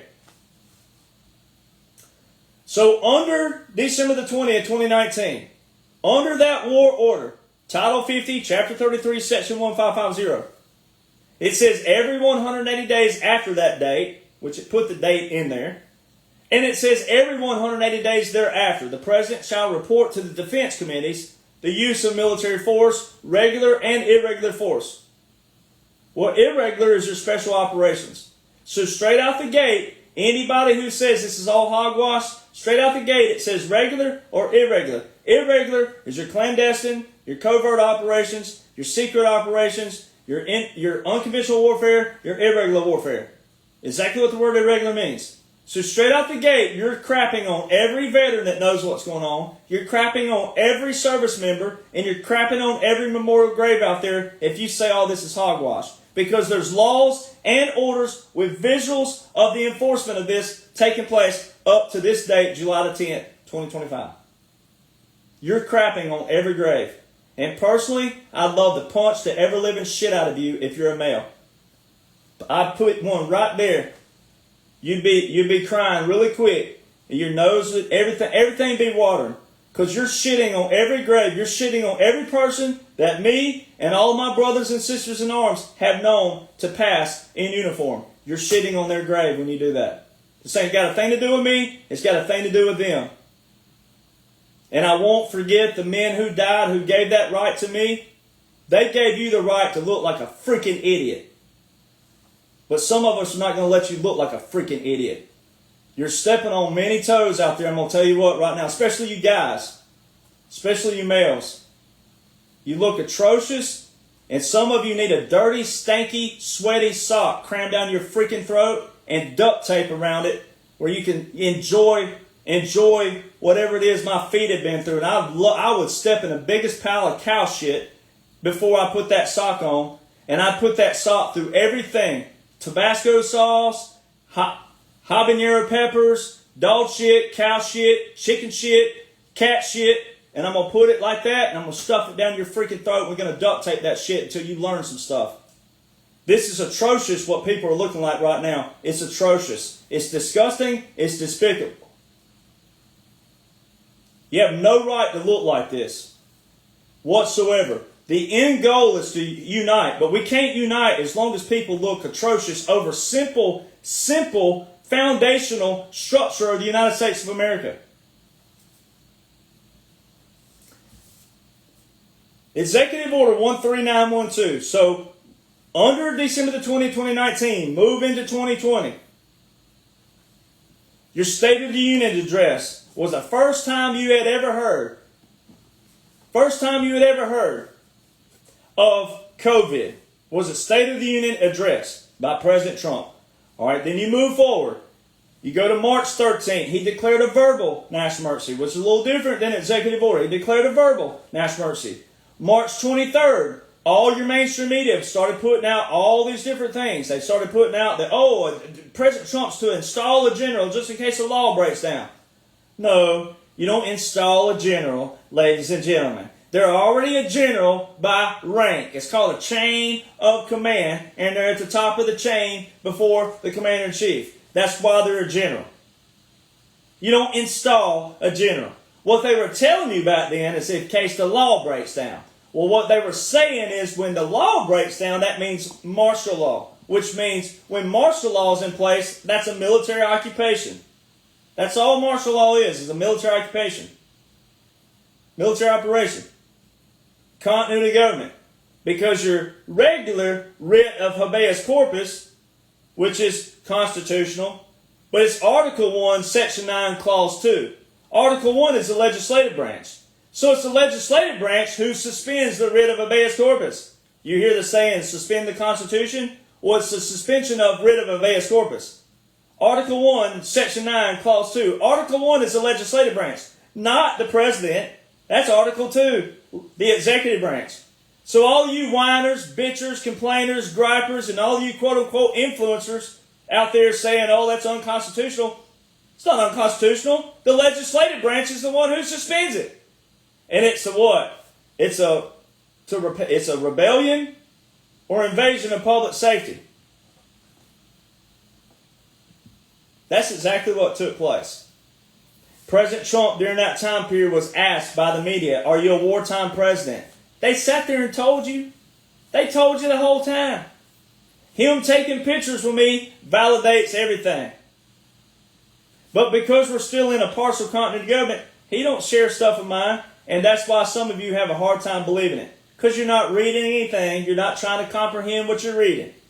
You just want to go over to some comment box and look like the cool one or the funny one or all that other stuff. You just want to be a part of something. You want to be in a social club. Oh, you want to be in the country club. Oh, you want to be in the butterfly club and all this other bull crap out there. You just want to be part of the club. You don't want to be a part of the solution. You just want to be the one commenting. That's it. If you're looking like that. Executive Order 13912 came 4 days after that comment of in case the law breaks down. Executive Order 13912, March 27, 2020. Invoke Title 10, Section 12302. Every one of us veterans that's ever taken the oath, active duty and reserve components, we took an oath under Title 10, Section 502. You can't have one Title 10 without the other. The Title 10 is presidential authority. It's also known as the Uniform Code of Military Justice, which is Chapter 47.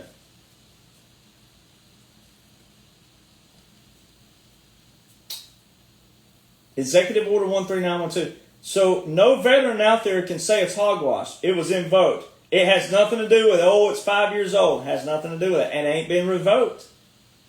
So see there again, oh, this is unconstitutional. What President Trump's doing, blah, blah, blah, blah. It hadn't been revoked. Why didn't quote-unquote Joe revoke that executive order? Why did he leave it in place? It takes a president to revoke an executive order. Why didn't quote-unquote Joe revoke, get Congress to amend Title 50, Chapter 33, Section 1550, and why didn't he revoke Executive Order 13912? Why didn't he revoke it? It takes a president to do that. It's called an executive order for a reason. It's still in place to this day. Executive Order 13919, April the 30th, 2020. President Trump gave a direct order to the Secretary of Defense that federalization, equal authority, or the federalization of selective reserves. That's a direct order. Executive Order 13961 was in December 2020. So in the second 180 days.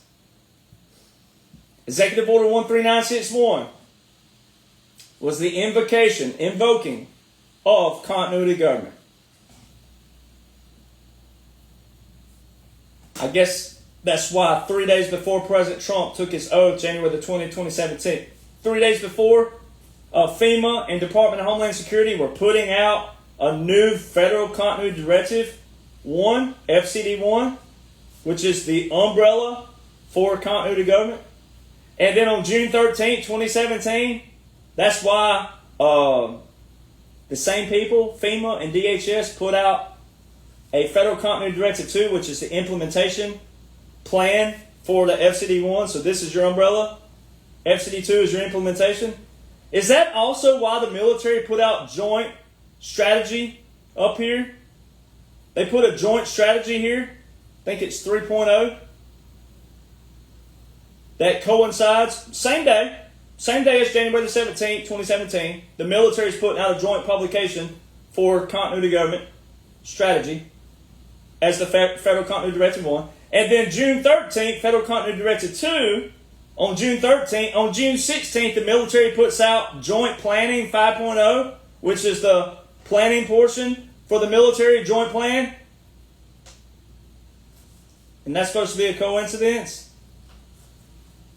And it's also supposed to be a coincidence that 3 days after the invocation of continuity government, 3 days, December the 10th, 2020, the most recent to July 10th, 2025, and the most recent and the last order of succession within the Department of Defense is from Executive Order 13963, 3 days after the invocation of continuity government.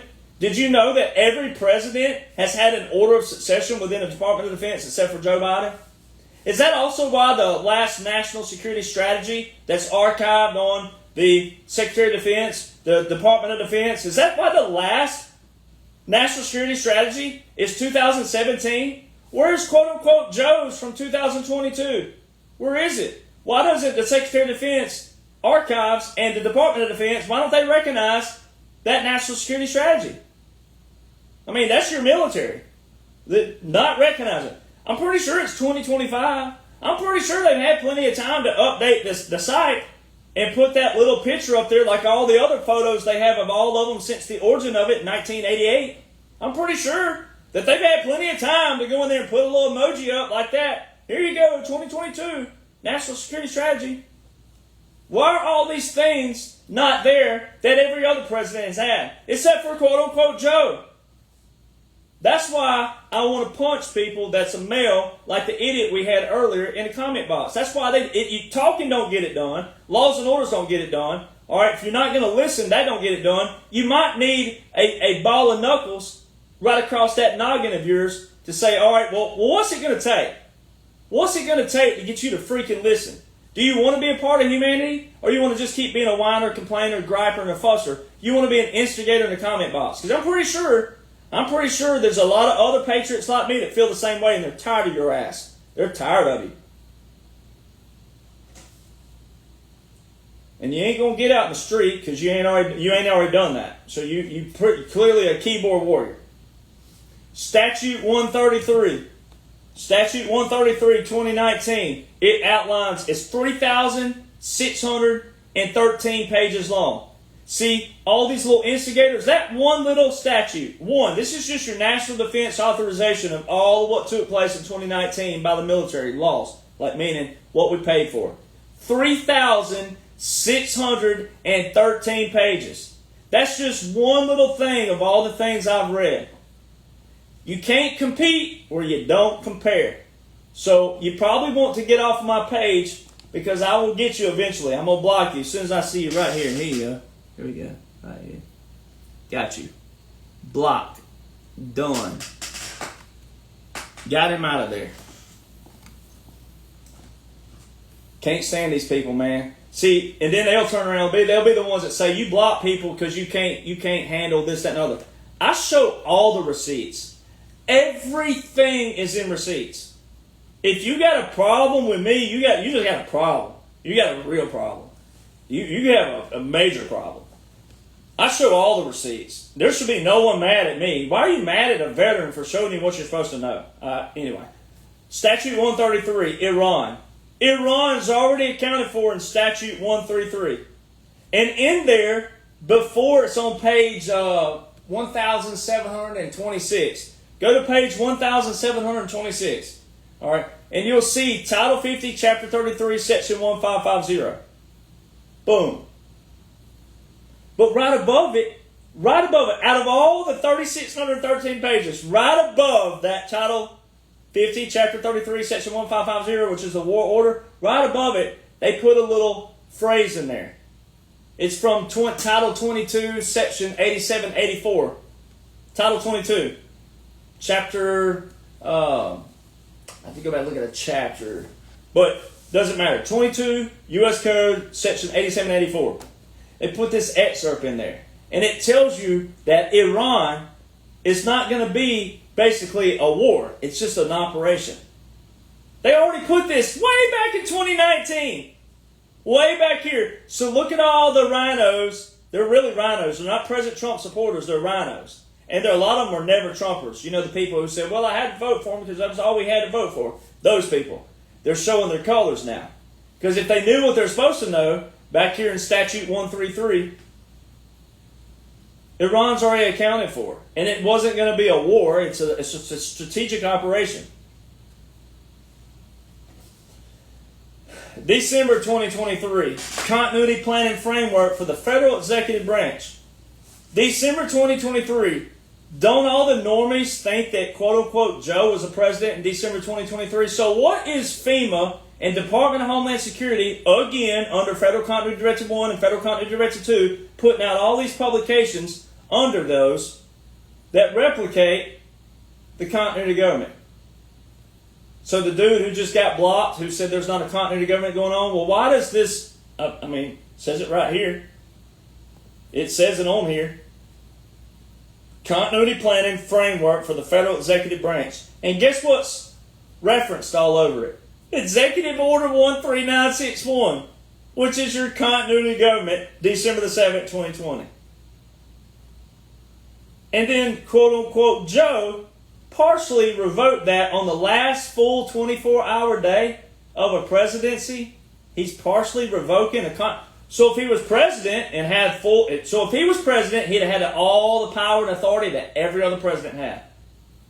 So if President Trump's a threat to democracy, which we're not a democracy, Article 4, Section 4 of the Constitution, and Federalist Papers number 10 and 14 show we're not, by the father of the Constitution, and the one who wrote the Constitution, Article 4 of the Constitution says we're not a democracy. All right, but if all this was hogwash, then why does all this say that?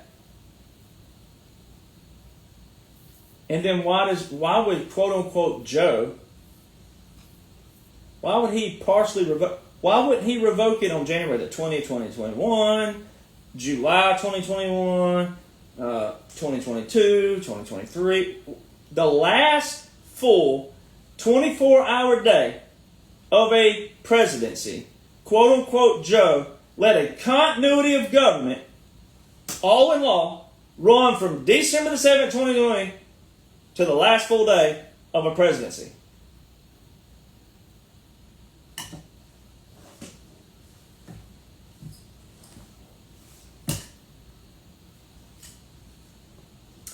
So there's these things called congressional reports.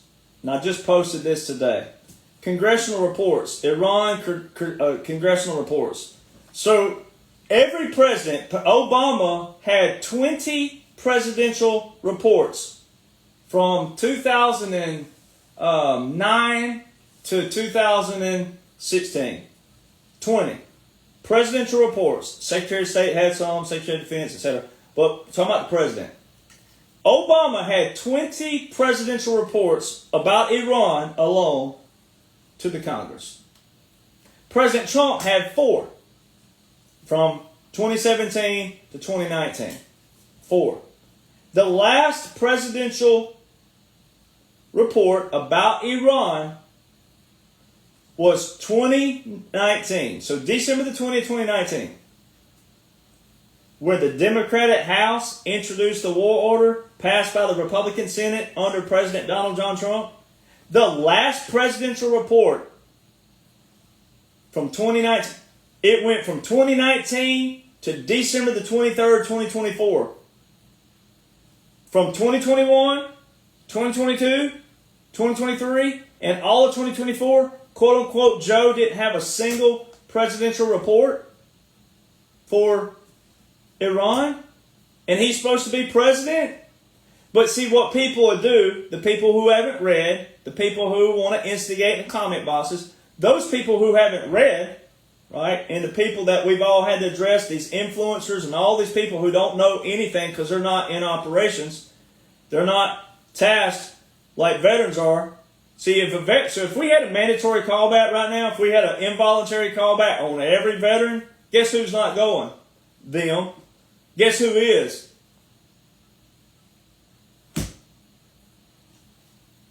I really shouldn't have to say any more after that. But the average person out there would say that, oh, there's a report there, December 23rd, 2024, that's Joe Biden. The average who haven't read, studied, comprehended. Because you've heard me talk about it before. In Title 50, Chapter 33, Section 1550, the war order, when you look up the single page for it on house.gov, when you look up the single page, if you scroll down to the bottom, there's an executive document there. Very important. You've heard me break it down before. There's an executive document there. So remember again, December the 20th, 2019, from that date when the war order was introduced by Congress, Title 50 is Congress, not presidential, Title 50. Chapter 33 is your War Powers Act. Section 1550 was not in there until December the 20th, 2019. Democratic House introduced it, Republican Senate passed it. There was not a presidential report on Iran from December the 20th, 2019 until December 23rd, 2024. Now, this is how you answer people about that December 23rd, 2024 not being quote-unquote Joe. Title 50, Chapter 33, Section 1550. In the very bottom, there's an executive document there. And it specifically is quote-unquote Joe Biden on July 19, 2021 relinquishing, and it says delegating, I hereby delegate the authority and functions vested in the President of Section 1550 to the Secretary of Defense. That is quote-unquote Joe for the normies, relinquishing his duty, his authority as a Commander-in-Chief, as a President to the Secretary of Defense. Because Title 50, Chapter 33, Section 1550 had already given a command what is going on. Every 180 days after December the 20th and every 180 days thereafter. It tells you the first 180 days and every 180 days thereafter. That order has not been revoked. Executive Order 13912 has not been revoked. Executive Order 13919 has not been revoked. Executive Order 13961 has a partial revocation, meaning we're still in continuity of government. Executive Order 13963 is the most recent and last order of succession within the Department of Defense. Every other president has had one except for quote-unquote Joe. It shows you we're still in a partial continuity of government and military occupation. That executive document is quote-unquote, it's specific. It says as president. Instead of it say as the president of the Constitution, that's a general comment. Every other one looks like that starting out. It says as president of the Constitution. So people don't hear the terminology. It don't say as the president, meaning an emphasis on which president. It says as president of the Constitution, I hereby delegate the authority and functions vested in the president. There's your who was the president of Section 1550? Well, who was the president December the 20th, 2019? The Secretary of Defense don't have Title 10 authority. The president does. The Secretary of Defense has Title 50 authority, not the Secretary of Defense. So when President Trump And the Congress put this in back here. Bipartisan Congress put that in. The executive orders under that are all Title 10 authority, which are presidential only. That's your Uniform Code of Military Justice as well. Again, Chapter 47 of Title 10. Secretary of Defense don't have Title 10 authority. So even though it says I'm delegating the authority and functions vested in the President of Section 1550 to the Secretary of Defense and to the Congress, who's the Secretary of Defense directly under? Commander-in-Chief. Where did the order originate? December the 20th, 2019. Real simple. All right, so 2021 to 2025. So 2017 to 2021 was the resetting of the legislative branch. All these unique laws and orders put into place that set up the continuity of government, military occupation, military operation, government in exile, puppet government, unconventional warfare, irregular warfare. All those were unique by laws and orders. That's why this is a strategic plan. You hear me like a broken record. This whole thing is an operation. This didn't stop right here and then, it went away and then, it started again. It ain't like that. Everything you're watching right now is not real time from that standpoint. The whole thing is a strategic, unique, special operation. Pre-planned. So when you have a continuity of government, then you know that you have a Presidential Emergency Action Document, which are PEADs for short.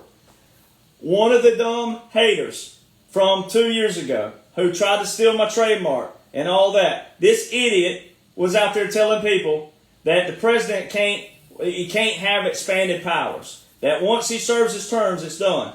This is how stupid people are. And you have to use the term stupid because they're putting it out there. It's different if you're asking a legit question. But when you put it out there, you're showing your stupidity.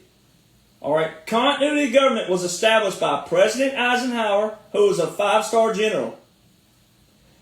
Presidential emergency action documents coincide with a continuity of government. They're a part of it.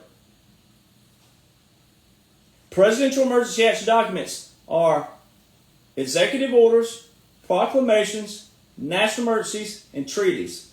Do you know what the 4 ways military pairs with federal laws are? Executive orders, proclamations, national emergencies, treaties. The 4 components of how military pairs with federal are the same components of a presidential emergency action document. Not what the swamp did with Jimmy Carter and all the other presidents who declared national emergencies. They declared them the wrong way, and of abuse of power with the deep state swamp. President Trump is executing the laws and the orders as President Eisenhower and the continuity government, which was before the 1973 violation of Congress with the War Powers Act. But he's still using the War Powers Act, using their own game against them. But the Presidential Emergency Action documents, to prove those, they're draft classified, so you can't Google them. But to prove it, March this year, President Trump said, I've signed over 400 executive actions since, and he didn't say the date, but he meant since January the 20th, 2025. There were only 150 in the Federal Register at that point. Where were the other 250? Federal Register is public. That's all public for you to look at. Where were they? Where are they? They're still not there. From that date. He signed 166 executive orders right now, the last I looked.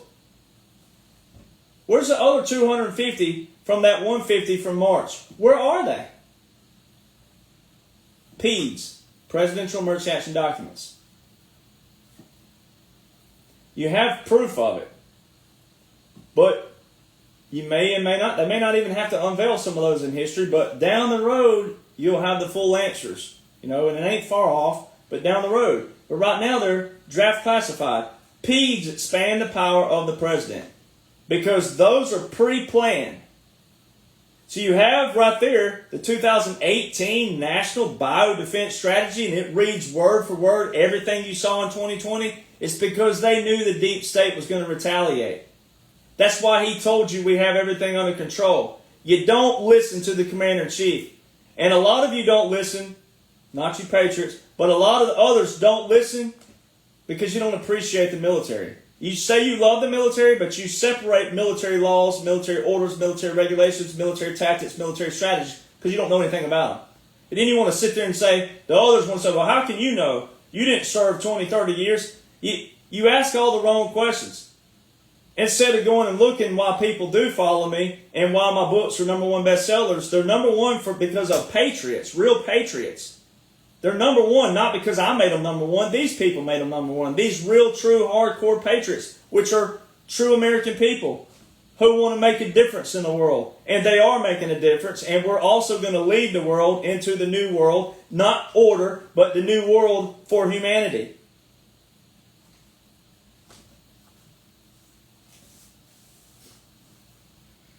Presidential emergency action documents expand the power of the president.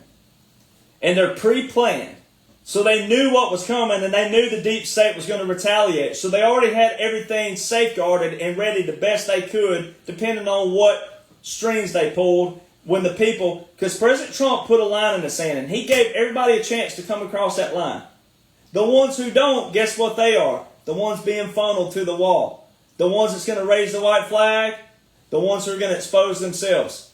So why are influencers looking like that? Influencers look the same way. They look just like the swamp. Now, they could be good people, but they look like the swamp. So you don't want to look like the swamp. This is a strategic plan. PEDs are pre-planned. When you have evidence of a continuity of government, you have evidence of a PED. You have it. And this man, President Donald John Trump, has done everything to the standard of the Constitution, the Foundation, the Declaration of Independence, the Federalist Papers, the Bill of Rights, everything. Military tactics, military strategies, military everything, special operations, unconventional warfare, irregular warfare. This man has done everything to the T. When he says we have it all, we call them all, it's for a reason. Don't jump ship. Don't jump ship on this man. Don't jump ship on the military. Don't jump ship on people who are keeping our oath and doing what we're supposed to be doing. Don't jump ship. But don't expect not to be called out when you do. Because you don't have to. All these influencers, you look unnecessary. It's all unnecessary. Because there's a strategic plan in place. And what you're doing is unnecessary. You're only exposing yourselves. So then you got to go. You got to roll from December 2020. You got to roll into January 2021, and this is how you roll into it. So on January the 1st, 2021, FEMA, Department of Homeland Security, again, drum roll, again under Federal Contractor 1, Federal Contractor 2, again, January the 1st, they put out a publication showing you we're leaving the legislative portion, even though the laws and orders were still in vogue there, but we're going into the executive branch, going to clean it out. January the 1st, 2021, FEMA DHS puts out a continuity directive. It's called Reconstitution of the Executive Branch. Reconstitution, by definition, means to take something and put it back into its original state. So they're telling you that the executive branch was not in its original state. Well, it hadn't been that in many years. All right. So January the 1st. January the 6th. Very easy to break down. All the libtards out there, they look like a rat on the glue pad. They got hung on J6 because they didn't know anything else. You Republicans don't need to look like that either. 2020 wasn't the only thing stolen. All right, 2020 was all part of the strategic plan. The military was put out. The military was activated for 2018, 2020, 2022, and 2024 elections. Nowhere in history before 2018 were the military ever out for election.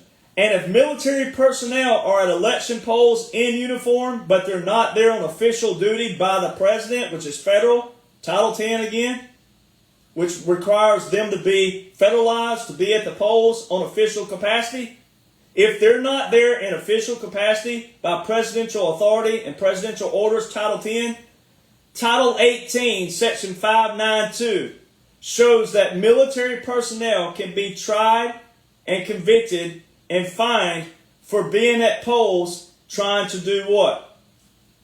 Influence people or do all kinds of other things. They are there to repel armed enemies of the United States. So President Trump ain't the only one who told you that the National Guard were federalized for the election polls in 2018, 2020, 2022, 2024. The National Guard military sites put this out. And they said they're doing what? Operating with whom? Our Cyber Command and National Security Command. I'm at loss for words. Why people can't see that. You go to Google, simple Google, type in, were the military involved in 2008 election? It says no. 2012, no. The only time, 2018, 2020, 2022, 2024. National Guard, yes, yes, yes, yes. This didn't have anything to do with 2020 alone. It just so happens that was the presidential election with President Trump. The first one that they could use for this strategy, for this operation. What are the odds that all the same 7 swing states of 2020 were the same 7 swing states of 2024? Get out of here. Right? There's so many things it's just simple you can go with. Before you even get to Executive Order 13848 with the national emergency, why would quote-unquote Joe Biden, quote-unquote Kamala, why would quote-unquote Obama, quote-unquote all Democrats, Schumer, Pelosi, all of them, Warren, Sanders, all these people, why would they continue Executive Order 13848 with a national emergency? That's one of those 8 executive orders with 8 national emergencies that quote-unquote Joe and the quote-unquote Joe Biden administration continue. Why would they do that? That one order out of all the 8 can just debunk every single idiot out there. Why would they do that? Because they clearly didn't do anything to stop President Trump if he was doing anything unlawful. All right? They didn't do what? They didn't release the Epstein files under quote-unquote Biden. If President Trump was on there, they could have lawfully stopped President Trump from being president because of that. They could have also convicted President Trump with the 14th, 18th, and 25th Amendment for being at the Texas border. He's the only one who with a presidential title who was at the Texas border in 2024. He was the only one who has an order in place to put the National Guard in active duty in New York in 2022 and 2023. There's no order there from quote-unquote Joe. So you saw visualization of the New York National Guard going to the subways in 2022 and 2023. There's no Title 10 order there during that time period. The only one is March 27, 2020. So the military was still listening to President Trump. There's no other Title 10 during that time period. The only Title 10 order to put them there was back in 2020. He met with 12 foreign leaders 13 different times from April 2024 to December 2024 at Mar-a-Lago, at Trump Tower, which is a private establishment. It was quote-unquote Vice President, but we didn't even quote. It was the real Vice President Biden. And President Trump told you this on the campaign. It was you, Joe. It was you, Joe. He told you in 2020, it was you, Joe. It was you who recommended the Logan Act, 18 United States Code, Section 953, which is private correspondence with a foreign leader. What did you see happen to General Michael Flynn? Stripped of everything, drove through the mud, ridiculed, mocked, harassed, all these things. It was Joe Biden who recommended the Logan Act on General Flynn. But now, quote-unquote, Joe Biden as president can't use the same Logan Act, Title 18, which are federal crimes, by the way. Title 18 is your federal crimes and criminal procedures, being in federal law. He can't even use the same Logan Act when you have clear visuals of President Trump meeting with all these foreign leaders from April to December 2024. See how stupid these people look? You have to use the term stupid. Ignorant means you can be educated. Ignorant just means you don't know, and you can know, and if you'll take this, then you can know. And hey, look, you look ignorant right now. Ignorance is not even really a bad word. It means that you ignore ignorance. My dad used to tell me all the time, you ignore ignorance. Because ignorance just means you don't know that you don't know, and you can be told if you're willing to what? Know. Stupid means that you're sitting here blatantly telling a retired United States Army veteran, you're telling me, who has shown the whole world via laws and orders from military and federal that are currently invoked, that everybody can look at, no matter who you are, what you're married to, who you're married to, what you like, what you don't like, red, black, yellow, whatever, interracial this, gay, Buddhist, atheist, whatever heck you are, doesn't matter. There's all kinds of walks of life who support President Trump. Therefore, he can't be any of the isms that they claim he is, because he has every walk of life who loves him. So you can know all this.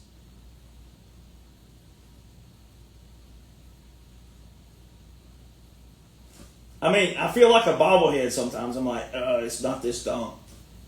So when you put in writing that this is hogwash, BS, this, that, you don't have to like it, but it's still there. I've had people who wanted to fight me, legitimately meet me and fight me. And I'm like, okay, I'm a disabled veteran. I can't operate and function anymore like that. But let's say I could, and let's say you whoop my ass. All right, I'm going to lay on the ground with my personality. I'd be spewing blood and my teeth falling out and everything else, and I'm still going to be like, laws and orders are still in place, asshole. Get over it. Laws and orders still in place. So it don't matter if you kill me, you can kill me. Right now, someone could walk in here and shoot me. Guess what? Laws and orders are still in place that outline exactly what they outline. So it don't matter if you don't like it, you hate it, you can't stand it, you can't stand me, you don't like me, you hate me, it don't matter.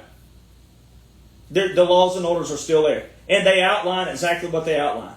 So if you are a President Trump supporter and you do love President Trump, then you should want to know exactly what the man's working with, and you can exonerate him in your own little mind already out there. And you can love him more and support him more and not look atrocious, especially following all these influencers who have no idea what's going on, and or they're regurgitated. January the 6th, the whole world witnessed U.S. history take place.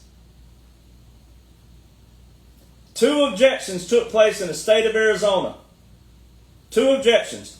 Title 3, Section 15 tells you exactly what to do. There's our Constitution again telling you what to do. Very bottom of it. No votes are to be counted until all the objections are disposed of. Well, what did you see that day? Quote unquote, an insurrection took place. Quote unquote. All right. President Trump said everybody to be peaceful. It's all in writing what he said. Be peaceful. Don't do this. Don't do that. Be peaceful. That's not inciting violence whatsoever that the left claimed of him. All right. So just on the surface, he didn't do any of that. All right. And then conveniently on TV, when you're watching certification, Alabama, check mark, went to President Trump. Alaska, check mark, went to President Trump. The third state out the gate. The third state. They didn't wait. Third state. Boom. 2 objections. Well, Title 3, Section 15 tells you what to do when there are objections. That didn't take place. Conveniently, 2 20,000-pound doors just conveniently open from the inside. And this fence that people see on TV getting pushed forward, you can't push that little rinky-dink fence over. If that was a real quote-unquote insurrection, that fence, that little flappy little fence wouldn't have... Come on, people. God Almighty, help us, Jesus.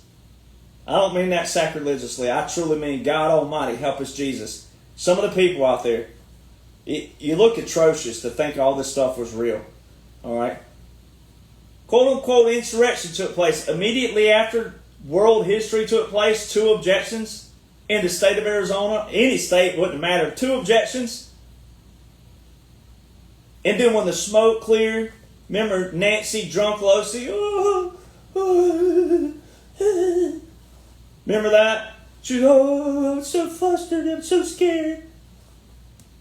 Oh, they were so scared, but they went right in, and from California to Wyoming, certified quote-unquote Joe. They did not. So it don't matter if that would have been a real insurrection. It don't matter what would have happened. It don't matter.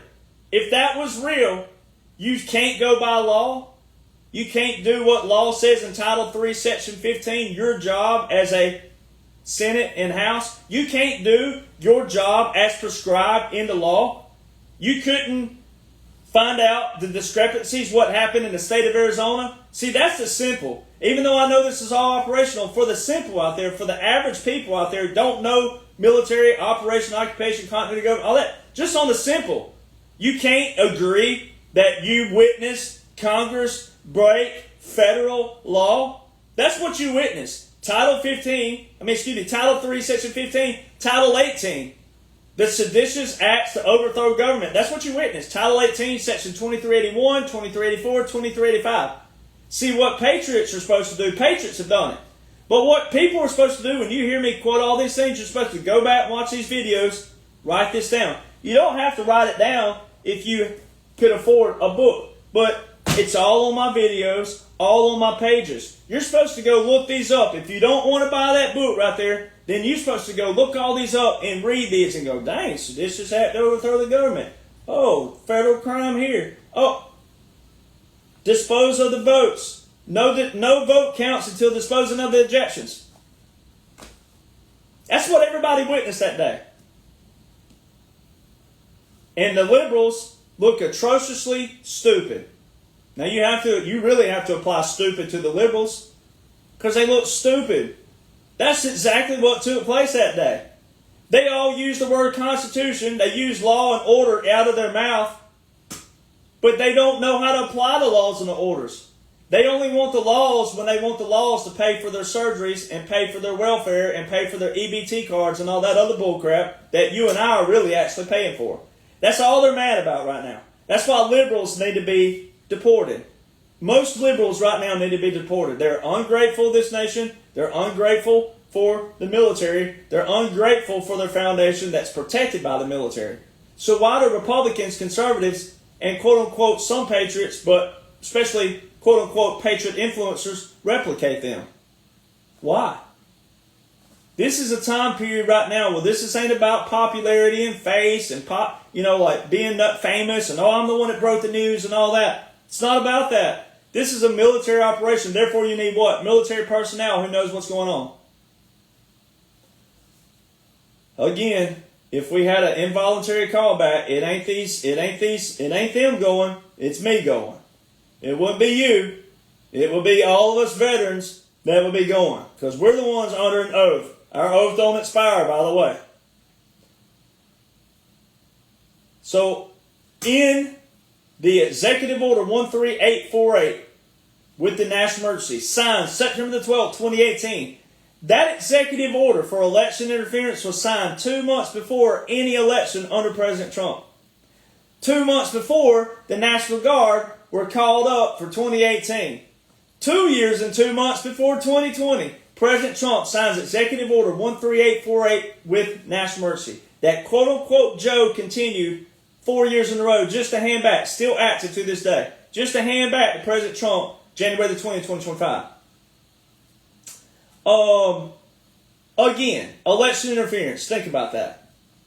Now, in this executive order, it specifically says this.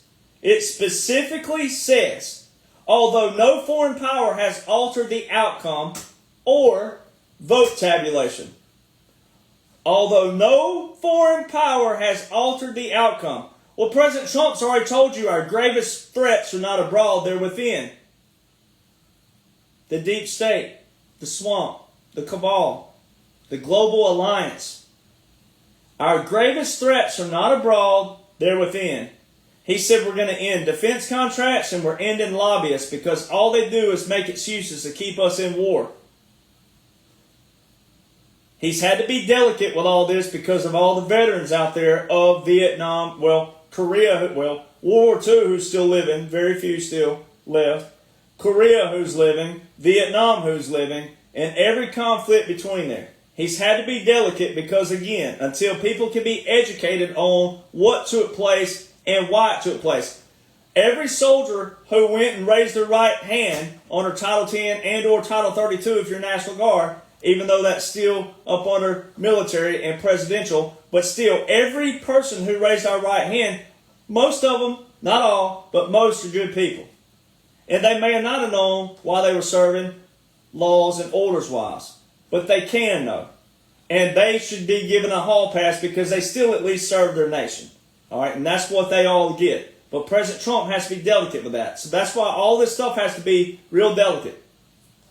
Right? Real delicate. So, let me see here. I see another troll in the comments. So let's see here.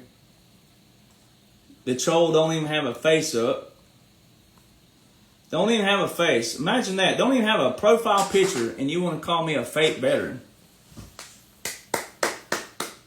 Can't even show your face. You're a real pussy. Oh, someone's talking trash about me that don't have a picture up.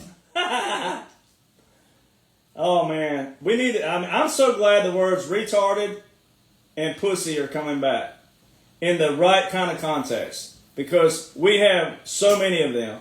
Retards and pussies. Sitting there saying I'm a fake veteran, but don't even have a profile picture? And the whole time, I've been my face the whole time? I mean, what am I hiding from? I mean, I'm actually real. I mean, I don't have any... Ladies, be careful. I ain't got no OnlyFans, but look how wide I am. There's no mask here. No mask. No mask. Real me. Watch out, ladies. Don't be screenshotting that too much now. You have all them haters out there, them influencers. They'll be talking trash about old Derek, showing his chest to the ladies and all his older cougars who are coming after him. Oh, these old people support him. They're the only ones who support him. I'm like, the older people are the only ones who care right now. I mean, no one else cares in our nation what's going on except for people who are older, right? I mean, that's what's atrocious even more so. So, look, real person. All right, let's get back on track. I'll get back on track. So, January the 6th. So, although no foreign power has altered the outcome, or, little two-letter word, or, vote tabulation. Uh-oh. Well, when was this executive order signed again? September the 12th, 2018. And President Trump already has literature in there that says although no foreign power has altered the outcome or vote tabulation. Guess what vote tabulation is? January the 6th.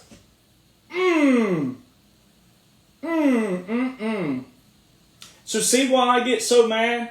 That when I get on my personal, private Facebook, people who befriended me are looking atrocious all over the just misleading people. Why are you even friends with me, first off? Why did you even try to befriend me? Just to say, oh, I'm friends with Derek Jonhson? Like, I didn't know you before. And why did you try to get me on your show if you're not showing people what's in current laws and orders and vote? Why are you misleading people in the comment boxes? President Trump signed this executive order 2 years and 2 months before the 2020 election, 2 months before any election under his presidency, and the literature already cancels out what took place on January the 6th, 2021. It already cancels out everything, meaning this is a strategic operation you're watching, although no foreign power has altered the outcome or vote tabulation in any United States election. It didn't say in 1, it didn't say in 2, it didn't say in 3, it didn't say in 4, it said in any United States election. And then he tells you our gravest threats are not abroad, they're within. We have it all, we've caught them all. It was you, Joe, who recommended the Logan Act on General Flynn. All these bureaucrats, they're the enemy.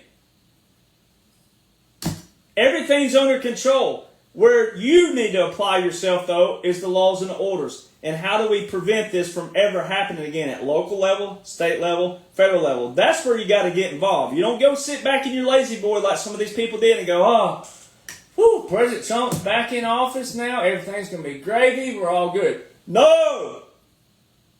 Our founder, our father of the Constitution showed you. He wrote the Constitution, and then he was explaining in the Federalist Papers why it's going to be great, and then he had to go into the Supreme Court 16 years after he wrote the Constitution and explained to a justice of which the system he established with his brain works, functions, and operates, had to explain to a justice what a law looks like. You will always have to fight for America. We just have to quell all this and get all this corruption out and then get back to an even keel where we only have 1 or 2 discrepancies along the way. And then we have to do what? Make sure they get punished. Not let it build up again and fester to all these incompetent idiots running around like the chickens with their heads cut off, like President Trump says. Well, they fired this guy and put him out of this department into this department. No! Pack his ass up and send him home. He can't do the job. He don't need to be here. That's what you have to identify. So all the people out there yelling, we want justice. Nothing can change until we see justice. Nothing can change until they fix the 2020 election. No, you're missing the operation. You don't have to say that. You don't have to even use that language out of your mouth. The whole thing's an operation. Learn the whole thing. January the 20th, 2021. So January the 6th, you saw National Guard start moving into D.C. January the 11th, you saw National Guard moving into D.C. January the 13th, President Trump had a very monumental speech. He said, your great, great, great, great, great grandchildren will live to talk about this day. I ain't even had a child yet. My great, great, great, great, great. It was like 7 greats. My 7 great grandchildren are going to live to talk about this day? Oh, an old-ass white man being inaugurated? Come on, ladies. This is where the ladies get to chime in. This is where all my cougars get to chime in. All right, where you at, ladies? What would be so monumental that 7 generations out are going to be talking about another old-ass white man being quote-unquote inaugurated? Old Joe Biden? There's nothing monumental about that. If Joe Biden was being inaugurated on January the 20th, 2021, that's not monumental. President Trump's telling you on January the 13th and January 11th he had these speeches. The other one was at the Alamo, but not the Alamo, the monument in San Antonio. He was at Alamo, Texas. It had a double correlation because the wall was standing behind it. That was a visual. That's an optic. The wall, a line in the sand. The Alamo. Sorry, all of my native Texans. I lived in Texas a long, long time, but I'm not a native. I was born in Alabama, and I'm not ashamed of where I was born. But right down the road where I grew up in one of my hometowns, guess whose hometown it is? William Barrett Travis, the hero of the Alamo, the one who drew the line in the sand and wrote the letter victory or death. He's the one who yelled out, "No rendirse, muchachos," which means give them hell, boys. Give them hell! Old 26-year-old Alabama boy, he knew enough Spanish to yell it out where the Spanish could hear him, giving them hell. He's the one that told his men, we're trapped here. We're not getting out of here alive. You're going to die right here. If you want to flee, you can flee, but history's going to count you as a traitor if you flee. Back then, those men did not believe in raising a white flag until it was put into what? Military law and or handed down by an official.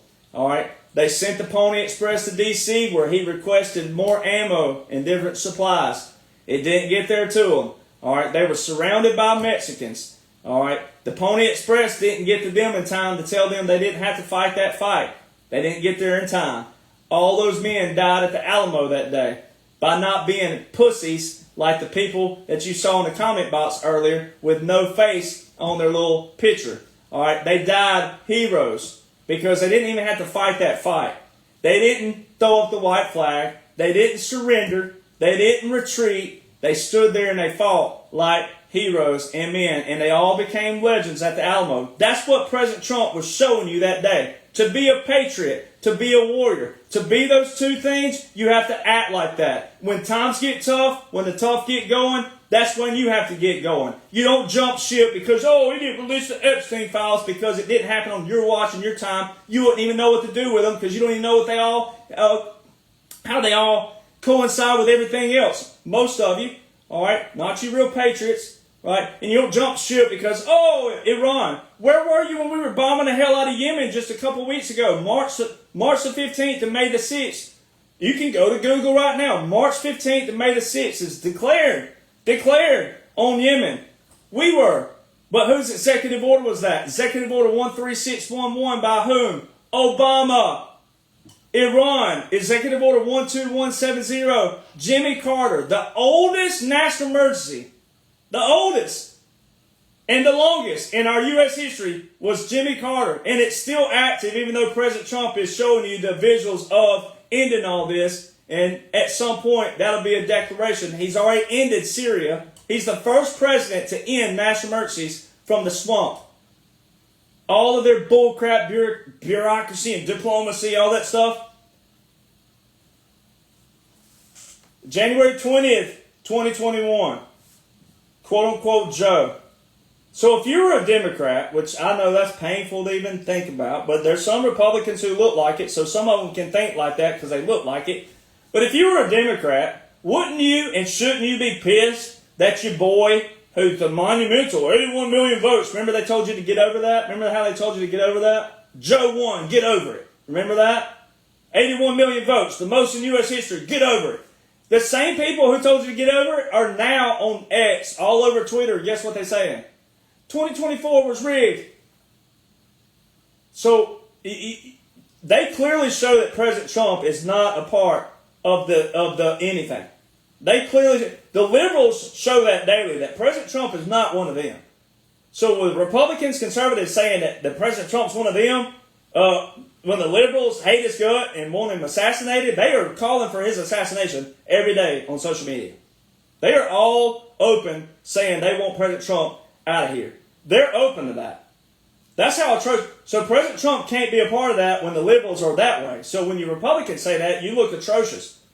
But shouldn't you, I mean, if you were a Democrat, wouldn't you be pissed that the boy who got, oh, your boy, I got 81 million votes, and he sat in his whitey-tighties in his basement and he never moved, got 81 million votes? All right. Shouldn't they be pissed that that dude didn't get the traditional flight into D.C. on Air Force One? Air Force One, not Trump Force One, Air Force One. So the Air Force and the military, Department of Defense, didn't recognize, quote-unquote, Joe. Every other president got an Air Force ride in, except for Joe.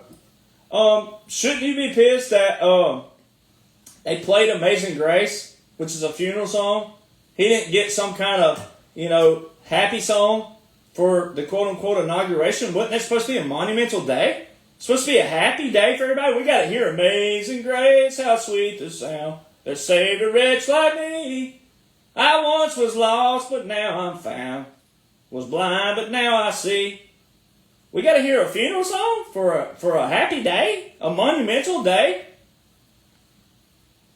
Shouldn't you be pissed that he didn't get anything by Army regulations or military standards? Shouldn't you be pissed?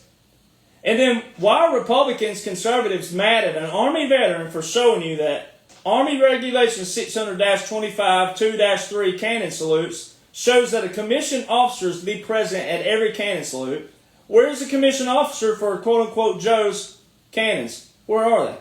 Why are they all fat? Why are they all can't make tape? Why are they all not in regulation uniforms? Why are they all moving around like this? Why are they all breaking military bearing? Why? Why are people mad that a veteran can call out, hey, none of this is regulation whatsoever? Why were people mad? Why are people still mad? All right, why did the National Guard turn their backs on the motorcade? Not a single National Guard. And then this year, when they showed President Trump roll down, you saw all the National Guard doing what? You can go back to all the others. Why? Why does every single National Guard member have their back turned to the quote-unquote motorcade? We always salute a moving flag for sure. And we always salute a commander-in-chief, but especially a moving flag. Because that flag drapes over these coffins. Those coffins that you're all shitting on when you shit on me. If you shit on me, you're shitting on all them. If you shit on me, you're shitting on President Trump. Because everything I talk about are laws and orders by military laws, military orders, how they pay federal. So why did the National Guard do that? Why did Joe Biden raise his right hand at 11:47 a.m. Eastern Standard Time? Why did every other president in U.S. history go by the 20th Amendment, which says that a president's term shall end at noon, the successor shall then begin? Why did every other president swear in at 12:01 to 12:05 p.m. Eastern Standard Time, except for quote-unquote Joe, which would be a violation of the 20th Amendment?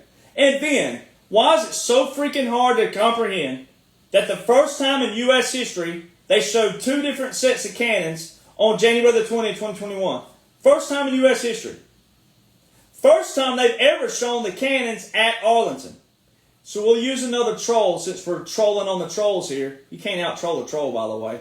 But I troll with facts. But a troll a year or two back, Army veteran now, supposed to be, right, quote-unquote, on Truth Social says, I finally got Derek Jonhson. I caught him in a lie. Well, first off, ladies, you know this better than anybody, especially all you married ladies. Your husband can be 100% wrong, but not be a liar. All right, so that term liar, straight out the gate, when people hear the term liar, when you hear that, you better have good, hard facts that someone's lying. Hard facts. All right, you can be 100% wrong, but not be a liar. All right, so this person says that the cannons at Arlington are always there.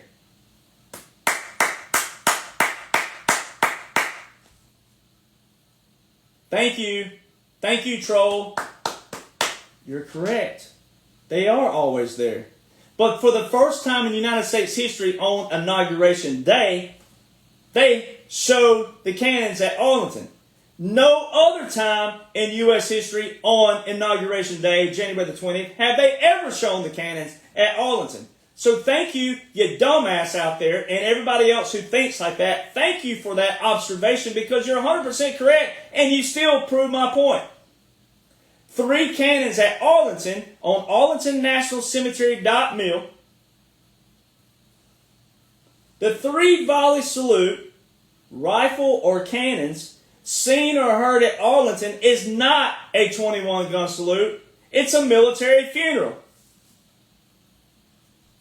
The 4 cannons, 21 rounds, is a 21-gun salute by definition of Army standards. 21 rounds fire is a 21-gun salute out of 4 cannons.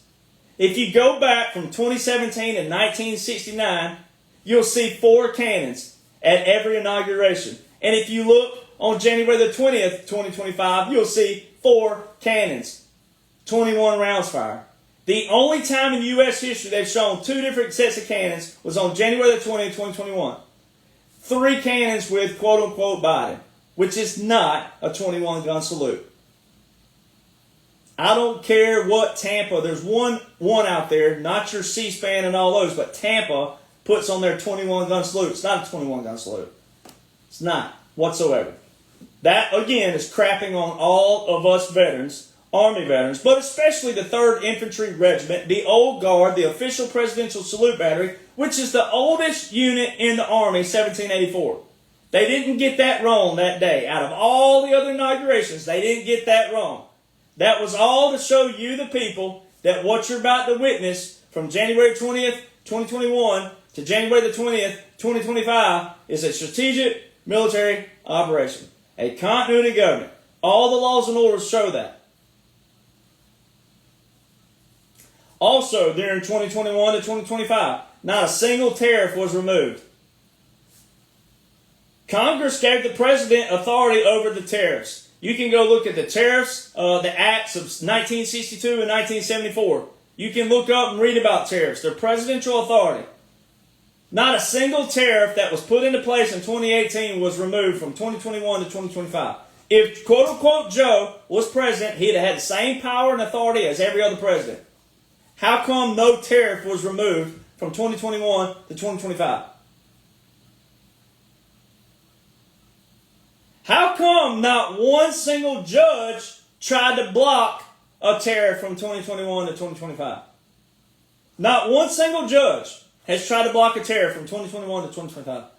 Not one single judge tried to block anything from quote-unquote Joe during that time period. That was an Obama appointed, Clinton appointed, or Bush appointed. New York, 2022, 2023, talked about it earlier. National Guard hits the subways. Federal duty. And also they're at prisons up there because of lack of employees and different people. Federal duty. You can look at Executive Order number 28 by Governor Hochul. It says federal support. Federal support by military is Title 10. It's not Title 32. Title 10, presidential authority, federal support. The National Guard were activated in New York in 2022 and 2023. 2,800. The Adjutant General reported that. Just this past March, March 11, 2025, Senate, the New York Senate writes to President Trump to federalize National Guard. There's 8,200 National Guard now active in New York. There's no new Title 10 order for the New York National Guard,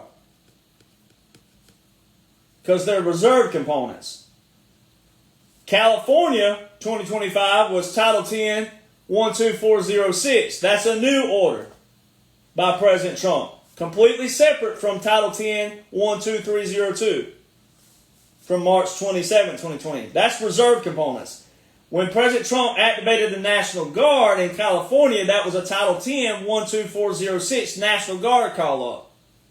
12302 from March 27, 2020 was reserve components. National Guard serve a dual mission, state and federal. Reserves are federal only. That's why all those people, the ones that tried to steal my trademark way back, that douchebag, active duty, and he had another one out there claiming he was a veteran too, that's why they look stupid. Sitting there saying, if Jonhson would have served more than the time he did, he would know this. You didn't even have to serve to know this. You don't even have to be a veteran to know this. You just have to have a brain and be able to comprehend the difference in them. Gaslighting don't work. Gaslighting don't work in this day and age. It ain't working. All right. Stupidity ain't working. Low IQ ain't working. All right. So your hatred is showing. Right. It did show. Those people ain't nowhere to be found now because they're ignorant, stupid, low IQ, and they've all been proven wrong. Texas 2024, President Donald John Trump standing at the border. The only person with a presidential title to their name, even with the normies who thought, quote-unquote, Joe was real. Joe never went to Eagle Pass, Texas, or the border that's known for what was taking place. Every media article you read about talked about Del Rio, Texas, and Eagle Pass, Texas. Not Brownsville, Texas. Every single mainstream article.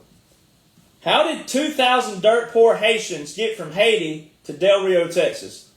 Do you know where Del Rio, Texas is, ladies and gentlemen? Did you even look up the map to see where Del Rio, Texas is? Haiti, if you're in Haiti, you'd have better chances of getting to Florida, anywhere in Florida, Alabama, Mississippi, Louisiana, or like Corpus Christi, Galveston, Houston, Beaumont, all those areas. Like Del Rio, Texas, 2,000 dirt poor Haitians ended up, like if you're looking at Texas and you got the handle right down here, Del Rio's like right up here. This would be like Houston right here. You have like Corpus Christi, Galveston and all that. Del Rio's like right over here. El Paso's like right here. That's how stupid people are. You have to use the term stupid.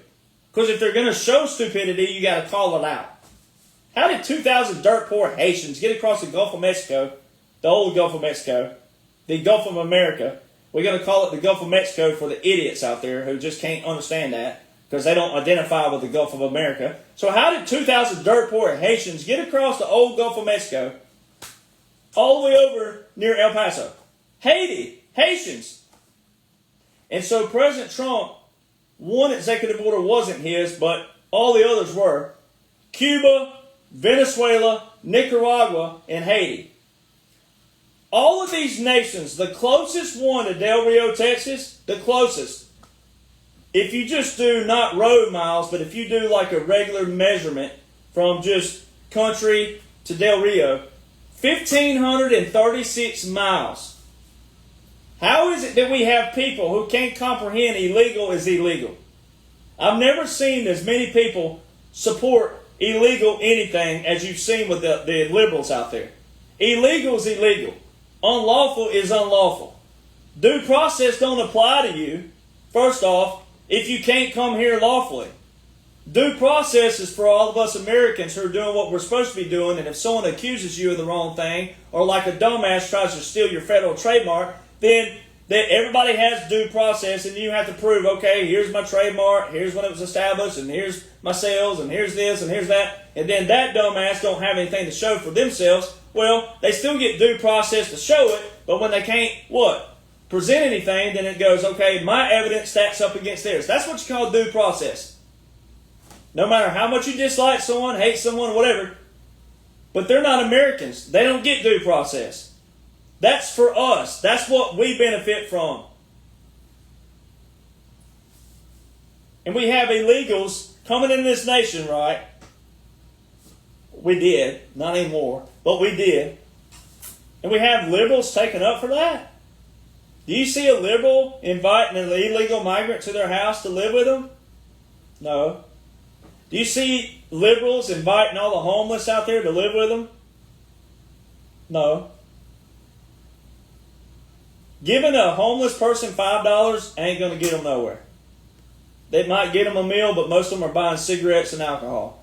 So I don't want to hear some bullcrap sob story about, helping people. That requires a team of people. And it requires people who think on the same page. And that's what's going to happen. President Trump did say we're going to rescue the homeless off the streets. You know who's going to be doing that? Veterans. Not you. That's when there's going to probably be an involuntary callback for that. President Trump has said that over and over, that we will have a rescuing of the homeless. So then you go to asylum. This is straight up laws, and every country has this. So if you're in Costa Rica and you come to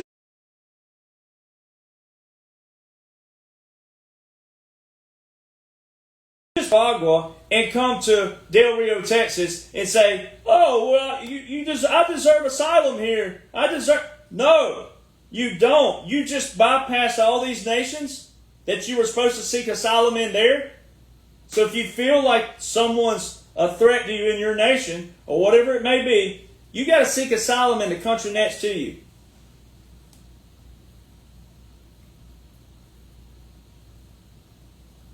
So Texas, President Trump was the only person with a presidential title to stand at Del Rio, Texas. He had the governor of Texas and the adjutant general standing there beside him. And God bless the governor of Texas. He can't stand. He's in a wheelchair. But he has them right there, visuals. That's a chain of command structure. He just showed everybody. So again, if you say that military laws, military orders, military regulations are conspiracy theories, you're already an enemy to this nation. When Abraham Lincoln added foreign and domestic to, it's called the Ironclad Test Oath in 1862, when that was added to the oath of enlistment and the oath of office, it was for people who look like that. Anybody who looked foreign to our ideologies, the Declaration of Independence, the Revolutionary War, the Federalist Papers, the Constitution, the Bill of Rights, anybody who looked foreign to that ideology, you're the enemy. It had nothing to do, veterans, listen up, vets, all of you selfish military industrial complex, when you talk down to other veterans because they didn't do what you did and all that other bull crap. Oh, they didn't do as many tours as you did and all that other bullshit. Foreign and domestic, when it was added in 1862, had nothing to do with that kind of foreign. Every single war we've been in has been man-made, prefabricated.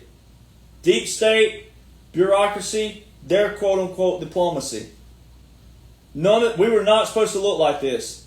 Our service was supposed to be to our nation and anybody who was foreign to our nation. So if you're that person who came after me, only a few of you veterans did, it wasn't many of you, but if you're still out there and you're still boiling over, guess what? I'm more of a veteran than you are. If you want to go tit for tat, then we can do that. I'm more of a veteran than you are because I'm defending what really matters. Our turf, our ideologies, our way of life, our people, trying to lead our people. You were a slave and brain controlled by the bureaucrats, and you still remain brain controlled by the bureaucrats, and you haven't sought to see that all these wars from Korea to Afghanistan were all man-made. Bureaucrats did it. They were not threats to us. The real threat was over there building up nuclear weapons when, the whole world, but especially Americans, thought that Executive Order 12170 with Jimmy Carter with the national emergency on Iran was quelling Iran. And the whole time, the real threat was building up nuclear facilities. That was the real weapons of mass destruction. Not in Iraq. There ain't been no weapons of mass destruction not one time in Iraq or Afghanistan. The Adjutant General of Texas gives the whole thing away with President Trump. President Trump told you twice that day. In February 2024, he told you twice it's a military operation.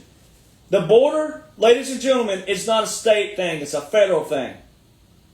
And right now, they just expanded the operational zone of where you can't step into. If you do, you're going to be put in jail instantly. All right, and it's a long sentence. So if you want to be a liberal and look atrocious, you go on down there, liberals. Step in that territory. Please do. Go on down there and say it's bullcrap. Say all this is bullcrap and hogwash. Go on down there and step in that territory. See what happens to you. It's not a state issue. It's a federal. President Trump standing there with the governor of Texas and the Adjutant General, and he says it's a military operation twice. 14 states deployed to Texas during that time period. 14 states. In order for a state to leave their jurisdiction, that's federalization. Title 10, presidential. The only Title 10 order up to that date in place was Title 10, Section 12302 from March 27, 2020, Executive Order 13912. And wasn't, quote-unquote, Joe supposed to be the president? Where's Joe's Title 10 orders for Texas? Where are they? They're not there. So if you're someone with laws and orders in your mouth, then you probably need to know the laws and orders. If you're someone that wants to use the Constitution, which is stupid to do because it's just a general governance, it's not the laws and the orders invoked, you probably need to know that. There's no Title 10 in order for those 14 states under quote-unquote Joe. The only Title 10 order in place is Executive Order 13912, Title 10, Section 12302. Same Title 10 with New York as well. The Adjutant General gives it all away. The Adjutant General reports to the governor unless the National Guard are federalized by Title 10. And the only Title 10 order in place was from Executive Order 13912. It's all there. Now, they use the term National Guard there, but National Guard can still apply with the reserve components.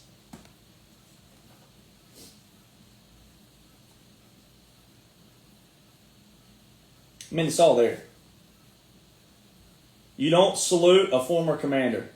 You don't at ease a former commander. When President Trump walked in there, at ease! You don't salute a former commander, and you don't at ease a former commander. All through the time period, you saw President Trump saluting at races. You saw him saluting. You saw foreign leaders saluting him. You don't salute a former commander. You don't salute or at ease a former commander. Especially a former commander that the liberals call a draft dodger. So if a president was not a veteran before, so Eisenhower could be saluted in one kind of way, even though we don't do that, but he could salute a flag. All of us retired veterans, we can salute a flag. We can wear our uniform in certain places, as prescribed still in regulations for retirees. All right. We can salute a flag. If we're at a football game, even if we're not in a uniform, which we shouldn't be in a uniform, period, but even if we weren't in a uniform, like our class blues or whatever it is that your retiree uniform that you can't wear fatigues ever again, but our retiree uniforms, we can salute a flag even out of uniform. As a retired veteran, we can do that. And even veterans, for that matter, can salute a flag by military regulations. So, a president who was never a veteran before, just because they become president, don't exempt them and they can salute. They go back to civilian status. They just become a former president in civilian status. 2025 to present day. I've already broke down New York, March 11th, the New York State Senate requesting federalization. There's no Title 10 order there except for March 27th, 2020. All right. California. You hear people out there, you heard Candace Owens, you heard all these idiots start showing their true rhino colors. They're not patriots. They don't care about you. They only are a name and a face. They blew up on social media. They don't care about you. They don't have an oath to keep. I do. All right. So when they show their colors, they're going to get called out on their colors. All right. Another one out there, Laura Logan. Laura Logan shared someone like 2 years ago. And this person was a hater. And they were part of the hate crew that was trying to steal my trademark and all that stuff. They were same replication. Laura Logan shares this post by this low-level twerp who had like maybe 30 followers on X. Bravo, Laura Logan. 500,000 or whatever, how many hundred thousands of followers you have sharing some little twerp because you have no brain, you have no IQ, and you have no military knowledge whatsoever. This person said, basically in their post, that the whole foundation of the U.S. prevents the military from operating in civilian status for like a military takeover. That's the biggest hogwash I've ever heard in my life. All right. First off, the military didn't do a military takeover like that. All the laws and orders, again, you don't have to like them. You don't have to love them. You don't have to like me. You don't have to love me. You can hate me, loathe me, and want to kill me. But the laws and orders outline exactly what they outline. Joint Publication 3-57. Civil-military operations. And just like this dash, that dash also matters. Civil-military operations. Joint publication from the military, 3-57. Not anything federal. Page 46. It says specifically that generally, no. Title 10, United States Forces, Department of Defense Forces do not operate with civil unless. So see, that's where people don't read and they can expose themselves easily because they don't read. Generally means not always. Unless means, unless what? There's going to be a command back here that says what can make United States forces, regular forces, operate in civilian, meaning our streets, our roads, our cities, our towns, our neighborhoods. Unless what? It says unless the Constitution or Congress deems so. Well, Laura Logan, Laura, you got your head so far up your butt, you can give yourself a colonoscopy, right? You can give yourself a tonsillectomy, your head so far up your rear end, especially sharing someone who was a twerp, who was linked in with all these hate groups trying to steal my federal trademark, trying to frame me for a bunch of stuff. Oh, I don't have a First Amendment? If I was 100% wrong, I don't have a First Amendment either? Is that how this is? I mean, my First Amendment reflects more of the foundation than anybody out there. So Laura Logan shares this twerp, all right? And over here in joint publication, page 46, says the Congress or Constitution. Ooh. Well, I'm pretty sure Article 1, Section 9, Clause 2, the suspension clause, the writ of habeas corpus suspension legislation, that would be Congress. I'm pretty sure that Title 50, Chapter 33, Section 1550, that's still in place to this day, that's all over all of our government documents and military documents, that's your Congress as well. It was a Democratic House who introduced the war order that a Republican Senate passed on December the 20th, 2019. There's your unless clause right there, Laura freaking Logan. All right? You probably need to read the laws and orders of which you think that you know because you don't know. And you probably, because you're a civilian, you probably need to shut up. All right? You probably need to let the veterans and the military handle the military. That's why influencers look dumb right now. Most influencers look dumb. Most mainstream influencers look dumb. Facebook, where the laggards are. They're baiting laggards because laggards are just like, oh, what's going on? You don't do that to vulnerable people. That's why I care about the people. So it may sound like I'm braggadocious, it may sound like I'm harsh, it may sound like I'm uncouth, it may sound all these things, but I care about you. If I didn't, I wouldn't be here on my time, my dime. There's a lot of other things I could be doing right now. A lot of other things. But I'm keeping my oath to the T of the oath. God took me out of the military, and one day I'm going to get to tell that full story because it's in classified documents. All these people who trashed me and hated me. Ooh. All right, and I'm not the only one with a story. There's plenty of veterans out there with a story. But I'm going to get to tell that one day. But now ain't the day. Now it's not about me. It's not about me at all. I'm keeping an oath to the T. To the T and the standard of what the oath's supposed to look like. The oath says, I will support and defend the Constitution against all enemies, foreign and domestic. That foreign and domestic again, 1862. The ironclad test oath had nothing to do with foreign. Iraq, Afghanistan, Bosnia, Somalia, Kosovo, Lebanon, Libya, none of it. Had nothing to do with that. Nothing to do with that. Those were all bureaucrats who started that. Those were all bureaucrats who had all their stuff go wrong. That's all bureaucrats. That's what happened. All their bureaucracy and their quote-unquote diplomacy when it went wrong, when guerrilla warfare, when all these other like low-level, not established militaries in these nations did what? Exposed their dirty crap. And then they put our troops in there all through these years. So, joint publication 3-57. That's what California is. And you heard Candace Owens and all these people. Never been in the military. Not under an oath. Don't know what that even means. Don't have that passion in that heart right here. Don't take an unlawful order. What gives you the right to talk to our troops? What gives you the right to even think that they would listen to you? First off, they're not. But to think that they would even listen to you. What gives you that authority and that right? President Trump had someone on his prayer team. President Trump, just recently, had someone on his prayer team put up a post. Not our war. You're on a prayer team. All of a sudden, they're put on this prayer team, and all of a sudden they think they're the voice and the spokesperson for President Trump.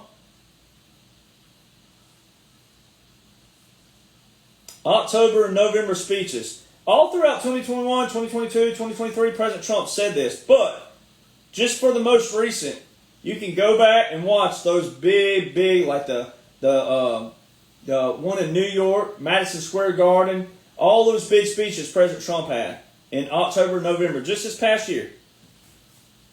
He said, we're an occupied country. We will soon no longer be an occupied country. The Great Restoration starts on January the 20th. Liberation Day starts on November the 5th.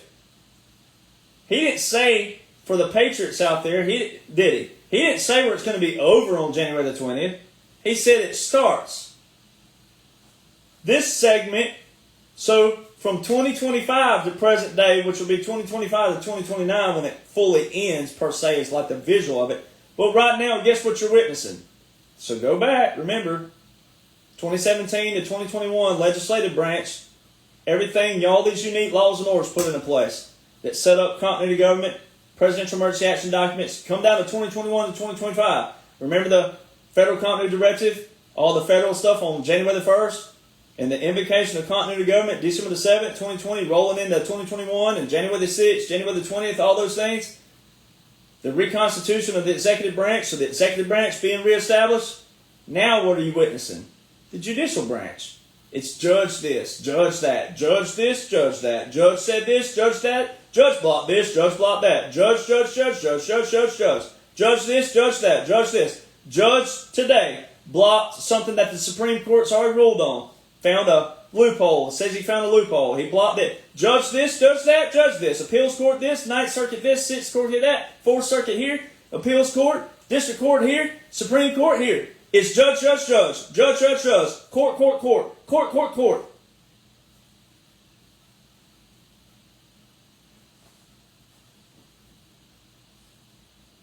Judge, judge, judge, judge, judge. Not one single judge tried to block anything from quote-unquote Joe with tariffs in 2021 to 2025. Joe didn't even try to remove a tariff from 2021 to 2025. But the judges all of a sudden and all the liberals, the tariffs are destroying our economy. The tariffs are going to destroy everything. The tariffs are going to add all this money to your paycheck. The tariffs are going to do this and that and others. You're going to have to pay for this and pay for that. But not one single judge tried to block the tariffs in 2021 and 2025. And quote-unquote Joe, presidential authority, didn't terminate the tariffs. The judges. And why did President Trump sign an executive order on January the 18th, 2021, which would be 2 days before quote-unquote Joe, for the average people thought quote-unquote Joe? Why did President Trump sign an executive order, protection of law enforcement, judges, prosecutors? Perhaps because the good judges and the good prosecutors and good law enforcement were going to be standing up and stepping up. See why it pays to know laws and orders? We had an idiot today, again, on the page. Why do we have to know laws and orders? Why are you on my page? I mean, I'll probably end up with 5 followers. But I'm okay with that because I'm not here for followers. I know exactly what's going on, every intricate detail. Everything. It's all there. And just like Lieutenant Colonel Bosey said the other day, Special Operations, retired Lieutenant Colonel, Australia, badass. He said, ladies and gentlemen, you do realize Special Forces and Special Operations are 2 and 3 years ahead of you, right? Why is it that this bad boy was in print December 2023? But it stems from my documents that are called the documents.info. Why is that I published those January 2021 for the public at that time who knew me? And this right here, printed December 2023. Why does this show everything that's taking place right now?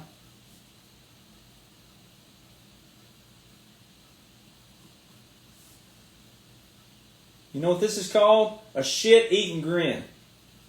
So when you hate me, when you loathe me, when you trash me, when you shit on me, when you talk about me and don't know me, when you talk about it being hogwash, bullshit, and all this other stuff, you are the only one hurting yourself. It's already there. The people here made these #1 bestsellers because President Trump has already validated these in a different kind of way. He wouldn't let me anywhere near a private establishment. Mar-a-Lago is a little bit more, it's not public, but it's a lot more where you can be a member. Trump International is a private golf course. It's not even a resort. So you probably want to know that. You probably need to know that. And it's not me bragging because everybody who follows me, who loves me for the right reasons, and not about me, but I let them live through me. I show all this stuff for them because I wish everybody could go to Trump International. I wish everybody could go meet President Trump. I wish everybody could go to Trump Doral or Trump International or Trump wherever you are. I wish everybody could experience Mar-a-Lago. That place is awesome. His speeches, occupied. Occupied territory is the actual term in the Law of War Manual. He said, Angela Merkel. Remember Angela? No one remembers her right now. I gave her the white flag of surrender. He was on with Piers Morgan on an interview. And he laughed. He said, I gave it to her on a napkin. A white napkin. The white flag of surrender. February 18, 2025, a reporter in a press conference asked President Trump about, in one question now, asked about capitulation and a puppet government in Russia. You know the only person out of all the flapping gums out there, the only person and podcaster who talks about puppet governments? Rest in peace to my grandfather, Army veteran, lied about his age of getting in the military. He wasn't going down as a draftee. Guess when the puppet government took place? 1943 to 1945, the most popular one. Guess when my grandpa was in service?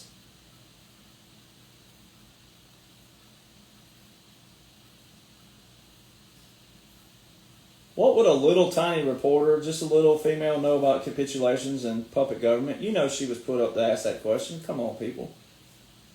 And what are the odds that all 4 of these, occupied territory, white flag of surrender, capitulations, and puppet government, are all in the Law of War Manual? They're not government terms whatsoever. Nothing to do with federal government.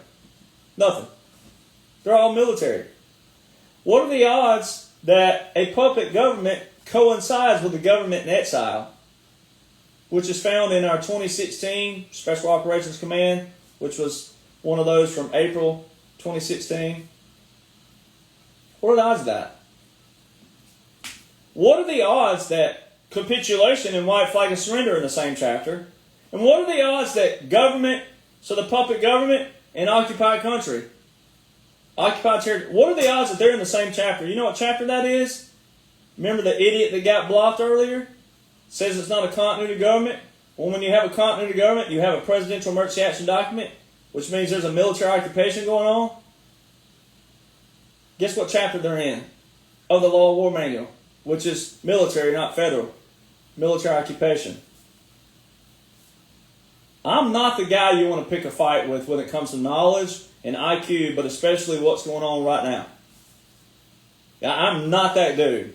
You might as well leave the comment box and go somewhere else, because I will screenshot you and I will blast you. Influencer especially.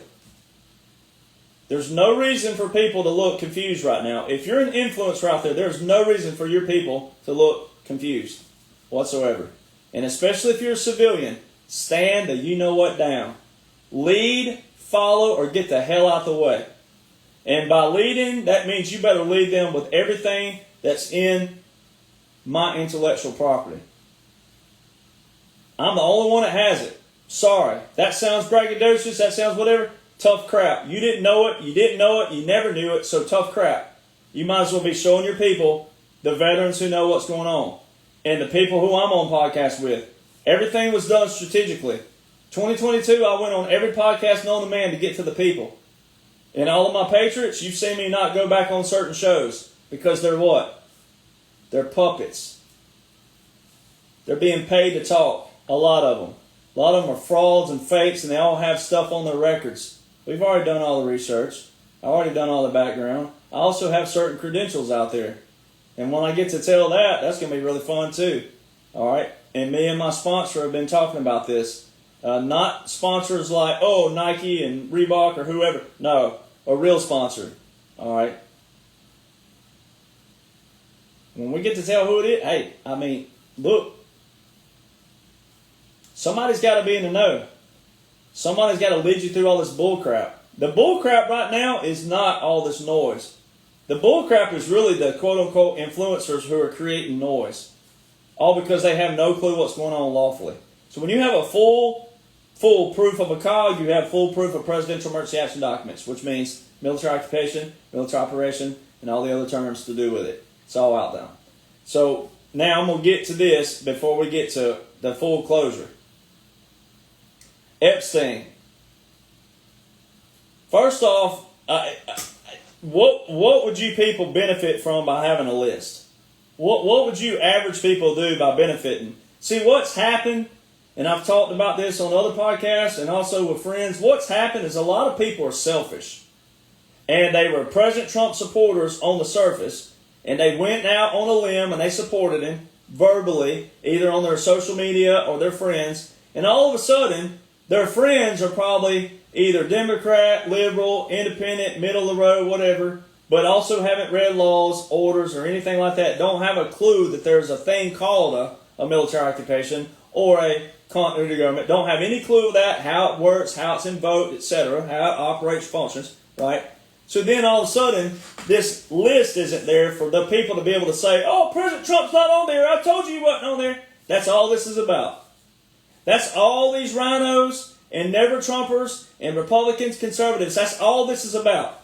It's because they can't be able to say on their two little friends who are commenting every day on their little stupid posts that don't even matter, all right, because they don't even know the bigger picture. That's all this is about. It's because they can't be able to say, I told you he wasn't on there.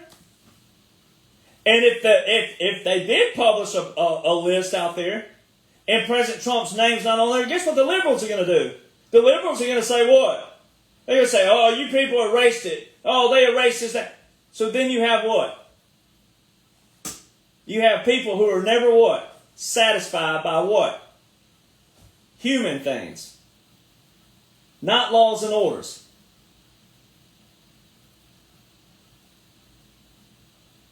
That's all this is about. Every Republican, but especially influencer, who jumped ship It's because they don't even know the laws and orders that build a bigger picture. Because I can assure you right now, Epstein is a tip of the iceberg. Did you see that, quote-unquote, Obama is all of a sudden resurfaced? He's talking trash about President Trump's big, beautiful bill.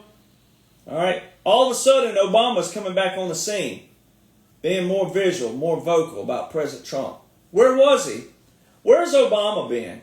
Where's Hillary? Where's Bill? Where's Pelosi?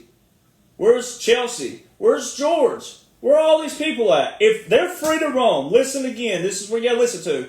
If they're free to roam, meaning they got full-fledged freedom of going across this country, where are they? Where have they been? Why aren't they out rallying their delinquents who are out in the streets waving a Mexican flag in California saying, oh, you Republicans, you conservatives, you patriots, how dare you? Waving a Mexican flag in America?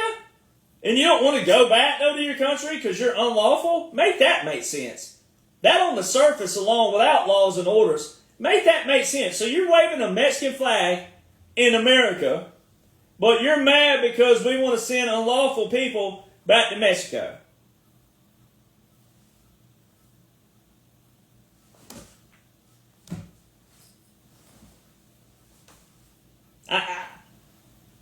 I think I've just lost IQ saying that. I'm going to have to I'm going to have to get like a dang USB and just go load me back up to 160.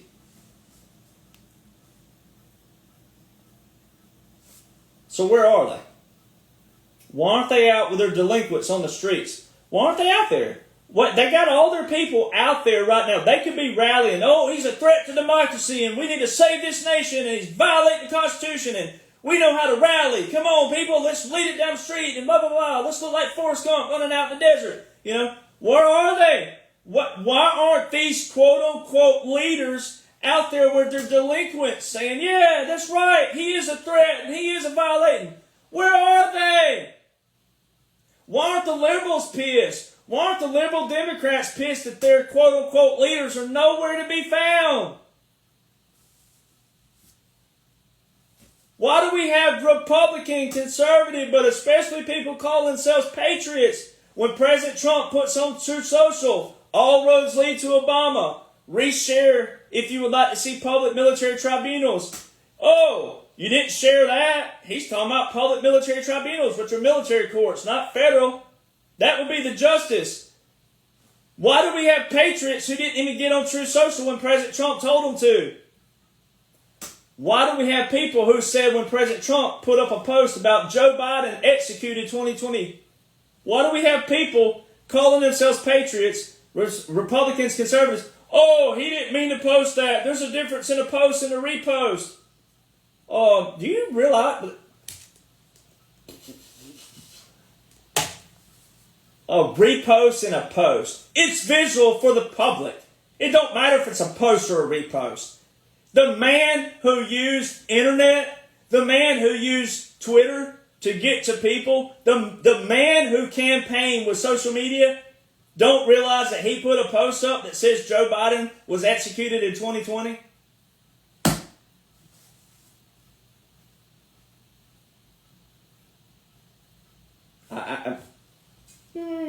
Load my IQ back up. Then the others say, oh, he's just trolling. He's a troll. He's a master troll. He's just trolling.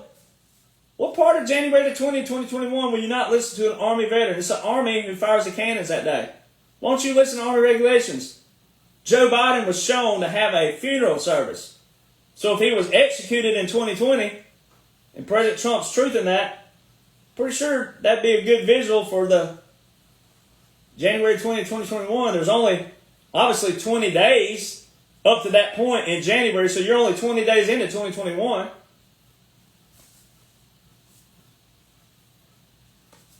You remember the chess game we're talking about and trapping the deep state? Remember that? Did you not watch President Trump roast all those Republicans in 2016 campaign trail? Go back and watch that. He called Ted Cruz Robin Hood. He said the biggest liar on this stage is right here, Ted Cruz. He hammered Marco Rubio, told him he couldn't handle it, like these pussies out there. He said, you can't handle it. All right.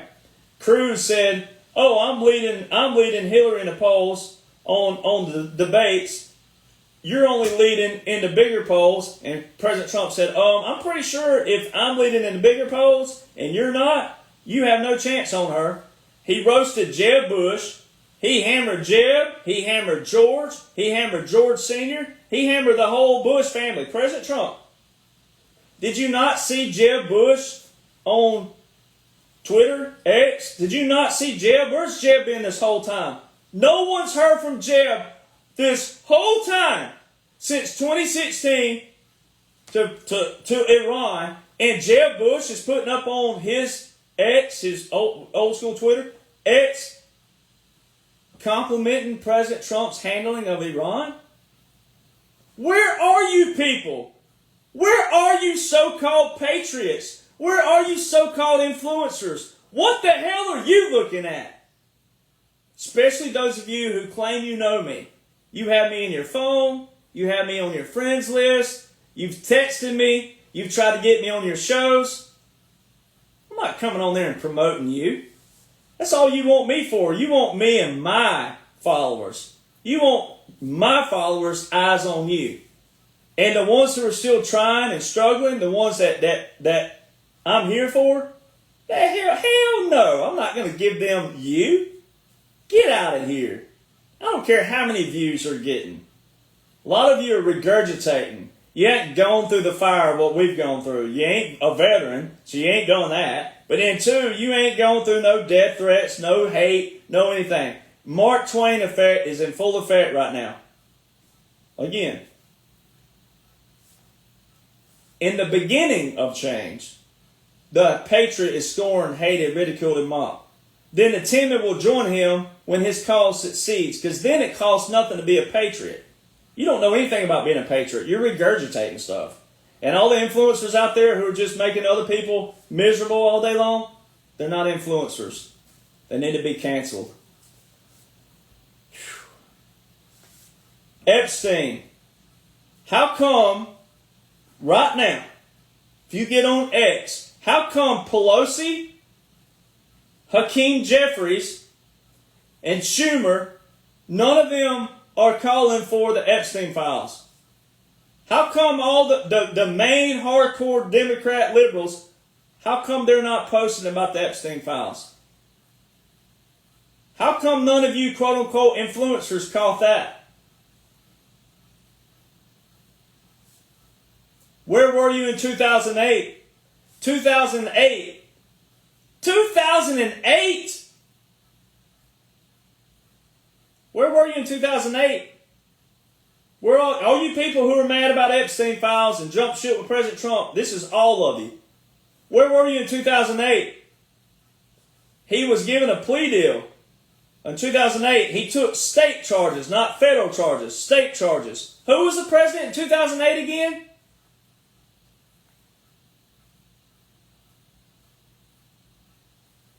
Who was not the president of Russia from 2008 to 2012? Putin?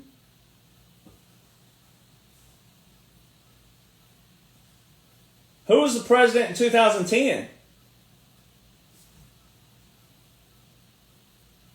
What happened in 2010? President Trump called it the greatest scandal in United States history. He didn't even call his Russia collusion scandal the greatest. He called this in 2010 the greatest scandal in U.S. history. Uranium One. Guess who that involved?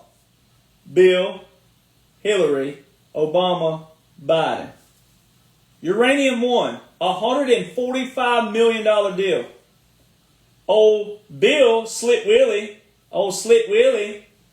the real pedophile, the real one who had the famous JFK desk utilizing the door in the front the wrong way with little Monica, all right? Old Slick Willie was giving like $500,000 a speech during that time period. Just imagine if I took $500,000 a speech, what people would call me. And I have real facts. I have real evidence. I have real experience. I have real everything that would actually benefit people. This dude was up there just, I did not have sexual relations with that woman.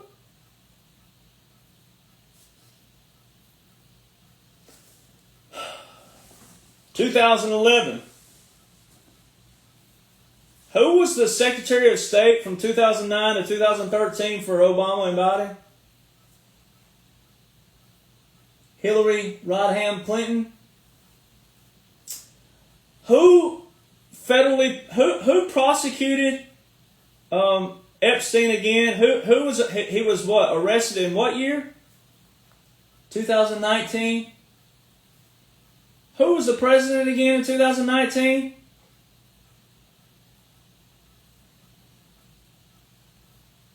So why didn't Epstein die in 2008, 2009, 2010, 2011, 2012, 2013, 2014, 2015, 2016?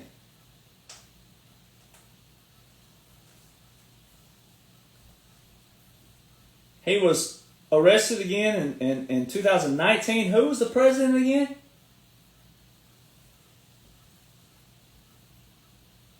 And he mysteriously died right before President Trump said, "We have it all. We've caught them all. No one could have caught them but me." See how stupid you influencers look? I'm not ever apologizing for calling stupid people stupid. You're misleading thousands of people. Even if you misled one person, you're misleading people. When you don't know what you're talking about, you are not put here to lead. When you're disrupting people, when you're creating panic, when you're creating fear, when you're creating all these things that are negative or Debbie Downer, you are not a leader whatsoever. And their blood is on your hands.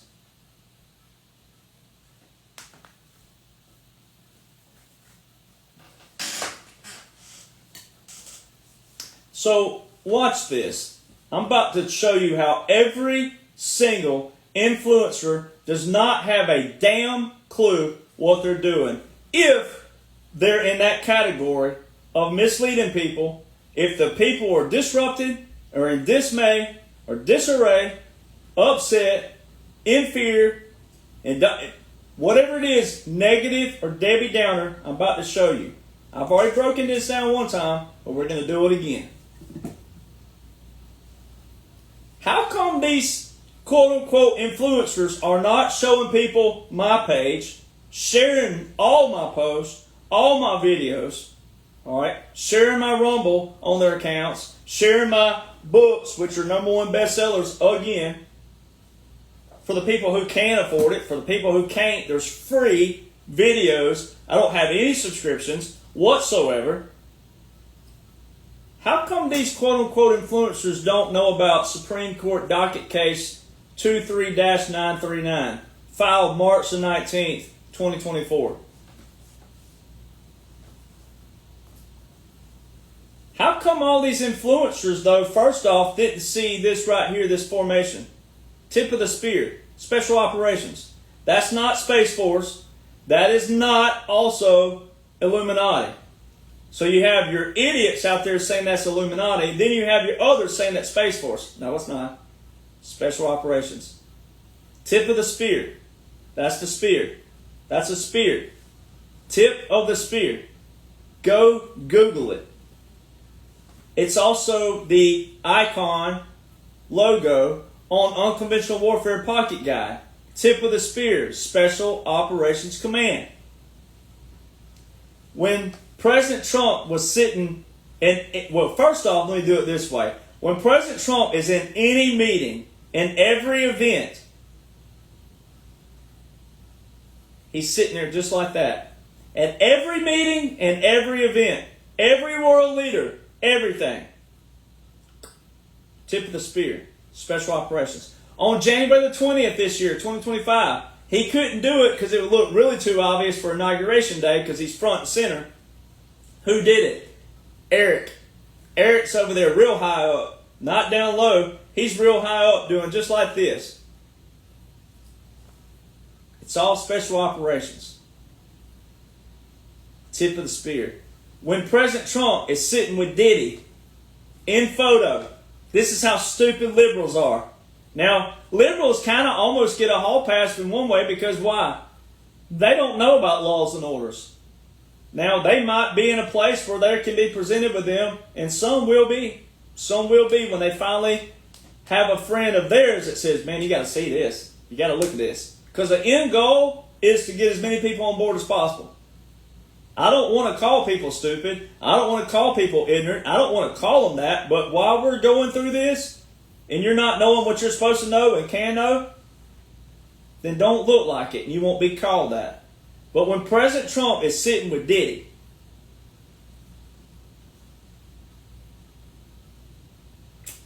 no coincidence.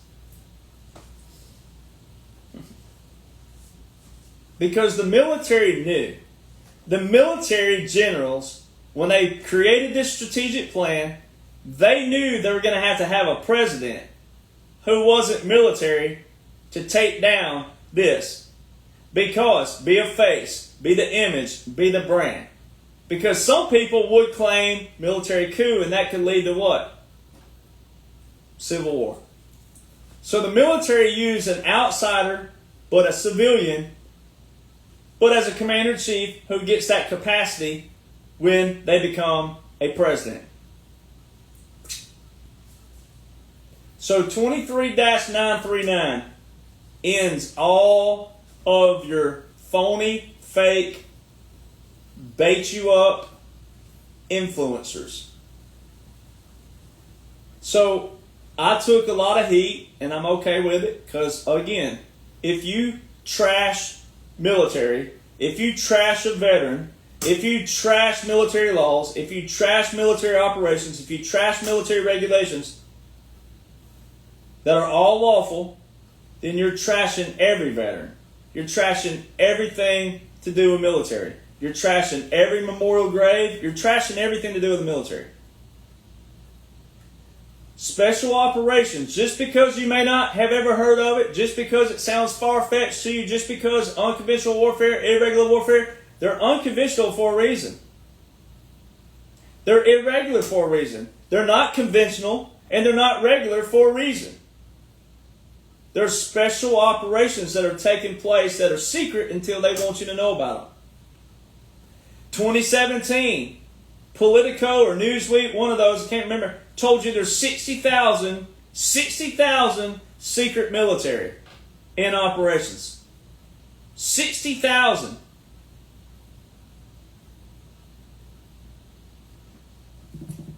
So before we even get to the breakdown of what slays all these quote-unquote influencers and investigative journalists who have done nothing but find what they can find on Google, like regular, like .org and .net, and, you know, I'm dumber than a turtlehair.net and all this other stuff that ain't even authentic, not even real. All right, and then they're reading all these kind of people who don't have real hardcore receipts via what the commander's working with. You know, oh, the aliens and all this, and oh, the aliens are going to get me, and all this. I don't ever talk about stuff that you can't put your hand. Everything I talk about, you can go put your eyes and ears on. That are official. What President Trump's working with, military's working with. Military ain't working with Q.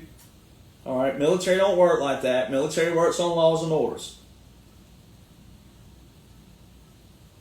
I saw some post today about someone calling themselves Q and Anon or something. Said, we're the only ones who knows what's going on.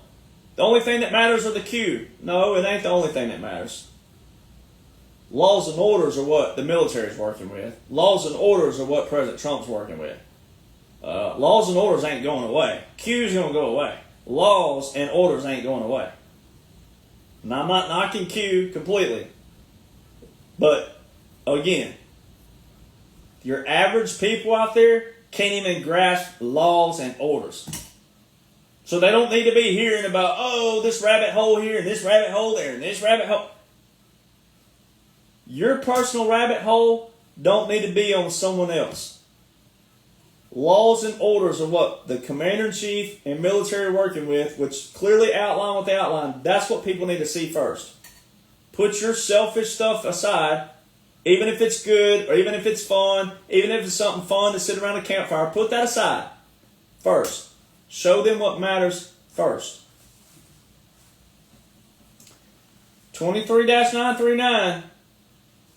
So way back in July 13th, coming up in 3 days, this is where people get confused. You'll see President Trump share about a book about Butler, PA, and you'll see about the paintings and all, and God spared his life. And first off, again, military operations. You don't put the real president out there. So people, here's how you debunk this. Look at all the people who trashed my post when I posted me and President Trump. Oh, that's not the real Trump. That's not real. Oh, bravo. Guess what you just did? You just acknowledged that there's doubles. Bingo. So you just acknowledged there's doubles. So now I got you caught. Now that you've acknowledged there's doubles, guess what? Why would they put the real president out at arenas and events and open fields, football fields, etc., where only military can guard a certain parameter, but they can't guard certain parameters for snipers? Why would they put the real president out to be shot at and put the double at the private golf course and also private establishment in Mar-a-Lago where his members are only allowed to go and their guests? So his members have known him for years, most of them, even before he's president. They know who the real and the double President Trump is. They're all under an NDA like that. They know this stuff. Why would... What? Build me back up. You don't put the real president out there. So President Trump's talking about the double. The double could have been shot at. The double could have been. But when you go back and look at that day, every day before that, they showed you some visuals.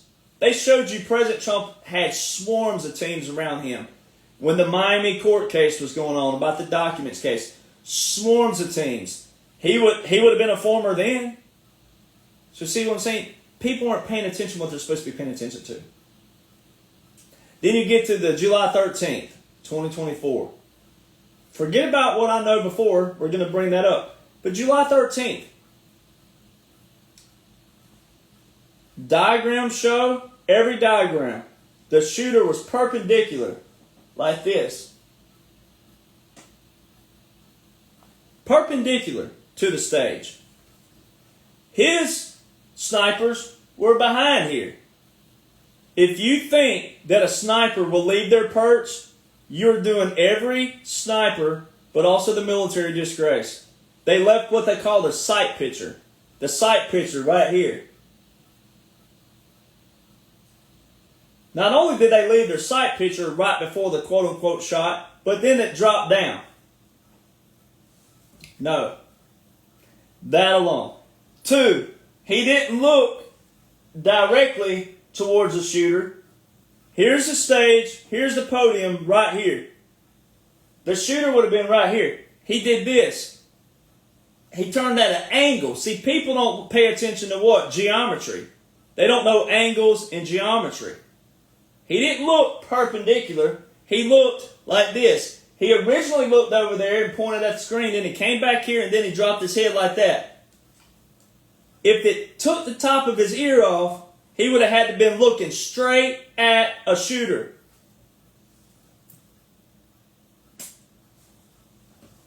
What people do is let death get in their way and operations get in the way of the bigger operation. Let a firefighter who died and all this other stuff. Oh, Lord, I can't believe you dare, Jonhson. Someone died that day. And President Trump sitting there telling you the whole time, oh, the experts say people get up and run when people start shooting, but the people just stayed there. Then they showed Secret Service down, perched up at the stage, and people still in the audience. Why would they need to perch there? Why would they need to guard someone else when everybody's just sitting there? Where did the other bullets go? Why didn't other bullets hit anybody? See, no one wants to look at common sense, and no one wants to look at it because you think, oh, Derek Jonhson, you're supposed to love President Trump. You're supposed to support him. You're supposed to be an expert on this, and you're sitting here saying, I'm telling you it's a strategic operation. Go look at all the coincidences that you call, the people who complain, that you call a coincidence. I'm saying, go look at all these things. Look at what all I've built up in this video so far. I'm going on almost 4 hours now. Look at what I've built up so far. Are you going to call all that a coincidence? Now watch this. What are the odds that in 1966, Special Operations Command has a pyramid in its publication? And it's got a word in there called agitation in the same sentence structure. That in 2016, go back, February 2016, Obama, Gitmo. We're not shutting it down, President Trump. April 2016, Special Operations Command. May 2016, remember? Military Justice Act. Supreme Court clarifying military laws, federal laws are separate. All these things. Remember the timeline. That's why this thing's good, because it's got the timeline in it. On these videos, you got to remember what I said earlier. Right there in that Special Operations Command, April 2016. The same pyramid from 1966, pyramids in this one on page 11. And it's called a pyramid for revolutions. What are the odds that the word agitation in 1966, out of all these chronological order of timeline events that I've given you and provided you, not only in this video, but over the time you've watched me, but also in books, what are the odds that that word agitation changed to assassination? In special operations, that also has the same government exile in it, this same Executive Order 12333 in it referenced, which is the assassination executive order established by President Ronald Reagan. Who got shot at again? Ronald Reagan. Also, Gerald Ford got shot at. Yeah. Okay. So what are the odds of that? And then what are the odds that it says after assassination? It says comment. It says forming favorable public opinion. Well, did it do that? Did rhinos, conservatives, and patriots who didn't know anything about special operations, did they get mad and pissed and scared and angry and all this other things and rally behind President Trump? And speaking of that, while we're there, all these people who all of a sudden forgot about, if you really thought he got shot, all of a sudden you jump ship by that man? Wow, you're pathetic. You're a pathetic excuse of a human being. That's what you are. Especially all of you normies who took up for that, and all of a sudden you jump ship because you don't know anything about Iran, and it was already in publications in 2019 by the military that you claim you also support. And then Epstein, just because it didn't go your way, because you don't know anything about what the tip of the iceberg is, which I'm about to explain to you. You don't know anything about that? How selfish of you. You're selfish. You don't deserve America. You don't deserve veterans. You don't deserve your freedoms. You don't deserve President Trump. You don't deserve it. You're going to get it, and you got it, but you don't deserve it. You're ungrateful.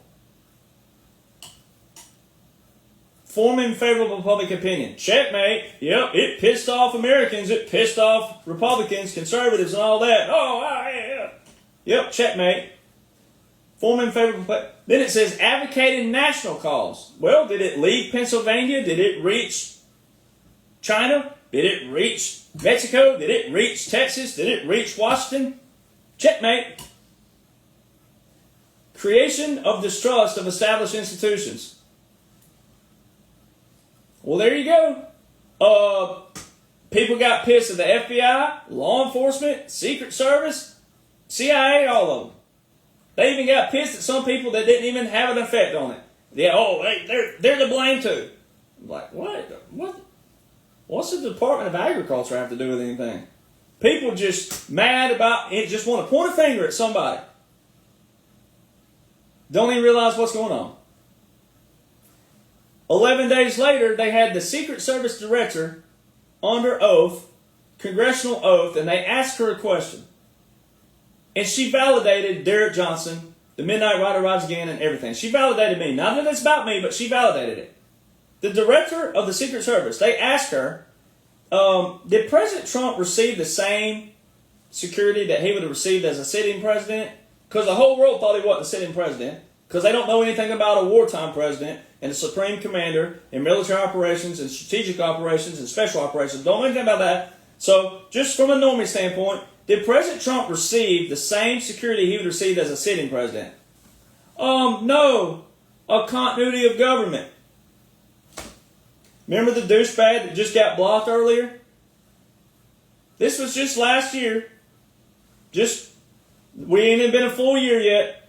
The Secret Service director, all right, telling the whole world it's a continuity of government.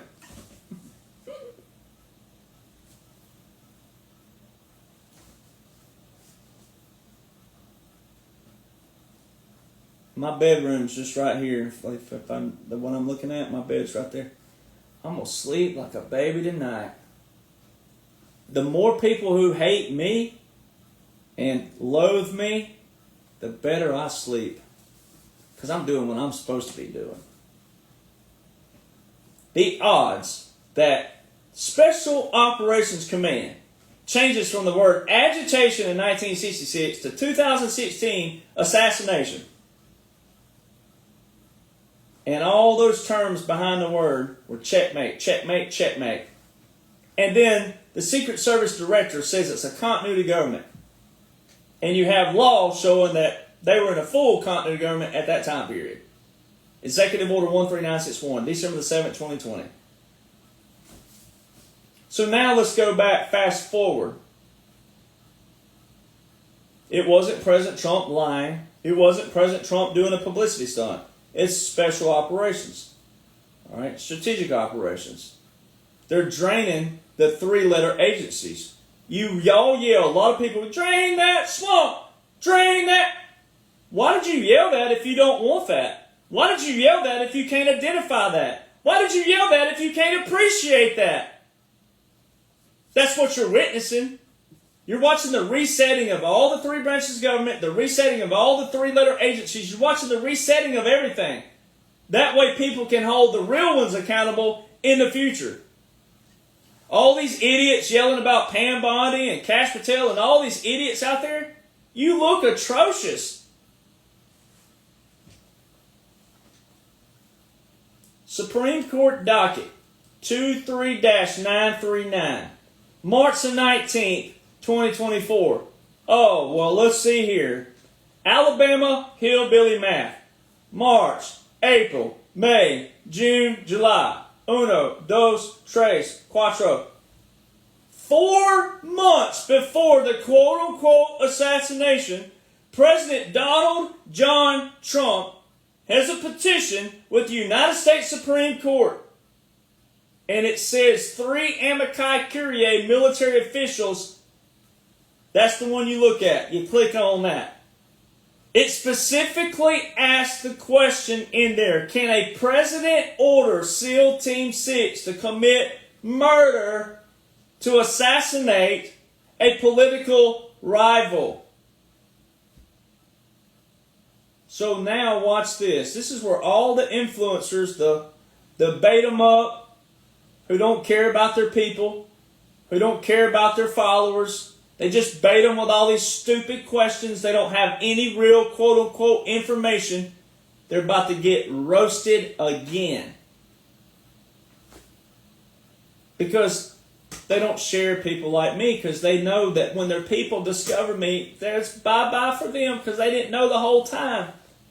Because people will be able to have timestamps of my stuff being way back here, and their people is going to be like, wait, this guy's been talking about this from way back here, and he's got the only books that show this, and how did you not know this?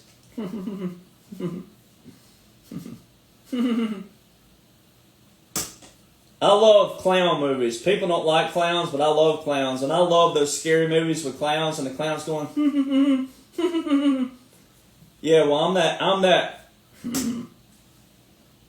You look stupid. 23-939, filed 4 months before. Asked the question. And the last time that SEAL Team 6 and a president were involved in anything was Obama and Osama bin Laden.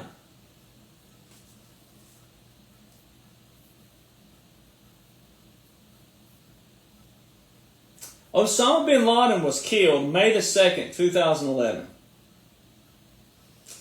Do you know the guy that I go on with, awesome patriot, Michael Jaco? He's a retired SEAL Team 6 chief. You know, he was in the room with Obama and Biden. Now, he's exempt because military don't teach laws and orders. Military don't show, no branch of the military whatsoever. Nothing. So when idiots like Candace Owens out there say what they say, our military don't even teach laws and orders. Now, the orders of a military are a little slightly different because the order comes down from your Joint Chief of Staff. It comes all the way down, and by the time it gets to brigade level, battery level, etc., your unit. Someone who is enlisted can't go against that order whatsoever. It'll have to be someone like a captain, a major, or higher. And then if a captain goes against it, then the major, the lieutenant colonel, and they have to stand with it. It'd be better if a colonel or a general said no. But people need to understand that.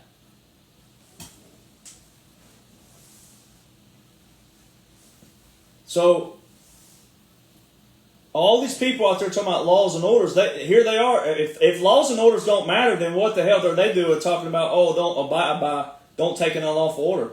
Well, you need to know what a lawful order is in order to know what an unlawful order would be. So if laws and orders don't matter, then why are these people out there spewing that if they don't matter? And why do they look atrocious when they're supposed to be Republican, conservative, patriots? Why do they look atrocious? Why are they the ones saying don't take an unlawful order? They don't even know the lawful order's in place. So you need to know a little bit about military and the chain of command before you even talk about stuff like that. Remotely close to it. So, again, Obama, Jacob, and he and I have already done a special show on this where we talked about it. We broke it down. He talked about Pakistan and where they were and what they were doing and what it looked like.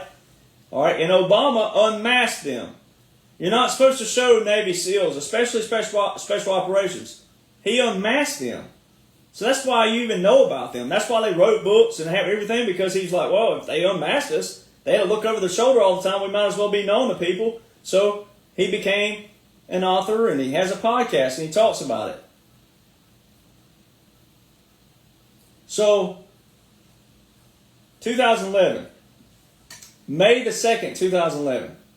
Now, all these people whining, complaining about Epstein, look at this. Watch how this all ties in. It all ties in. See, they're selfish, and they just think Epstein's the end-all, do-all. He's a little bitty tiny tip of the iceberg.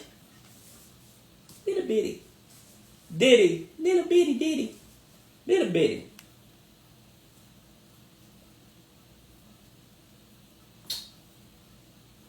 Five months after Osama bin Laden was killed, guess who else died?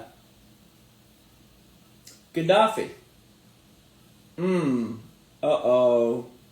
Uh-oh, spaghetti-o. Who was the Secretary of State again from 2009 to 13 under Obama? Hillary Clinton. Who was heavily involved with Uranium One? 2010. Hillary Clinton. Who was under congressional oath taking fire for the actions of Benghazi, Libya? Hillary Clinton. Who stood in front of the UN Assembly and said that to have true world peace, it can't be ran by the same 5 power countries? The same guy who also said at that speech that, are we not going to investigate what happened, the hanging of Saddam Hussein? Saddam Hussein was friends with Dick Cheney and America, and then they killed him. Assad, who fled Syria December the 8th, 2024, the same executive order that President Trump just ended with Syria with the national emergency and opened up their market to our U.S. market. The first president to end national emergencies from the deep state bureaucrats, President Donald John Trump. Syria? Syria's opened up. Vietnam's opened up. Iraq's opened up. All these have, Iraq? The U.S. market? And President Trump's supposed to be one of them? All these quote-unquote influencers who need to be tagged on this post, who need to be exploited, like, again, the same people who I've been posting about don't even know this? And we have direct ties? And so Syria?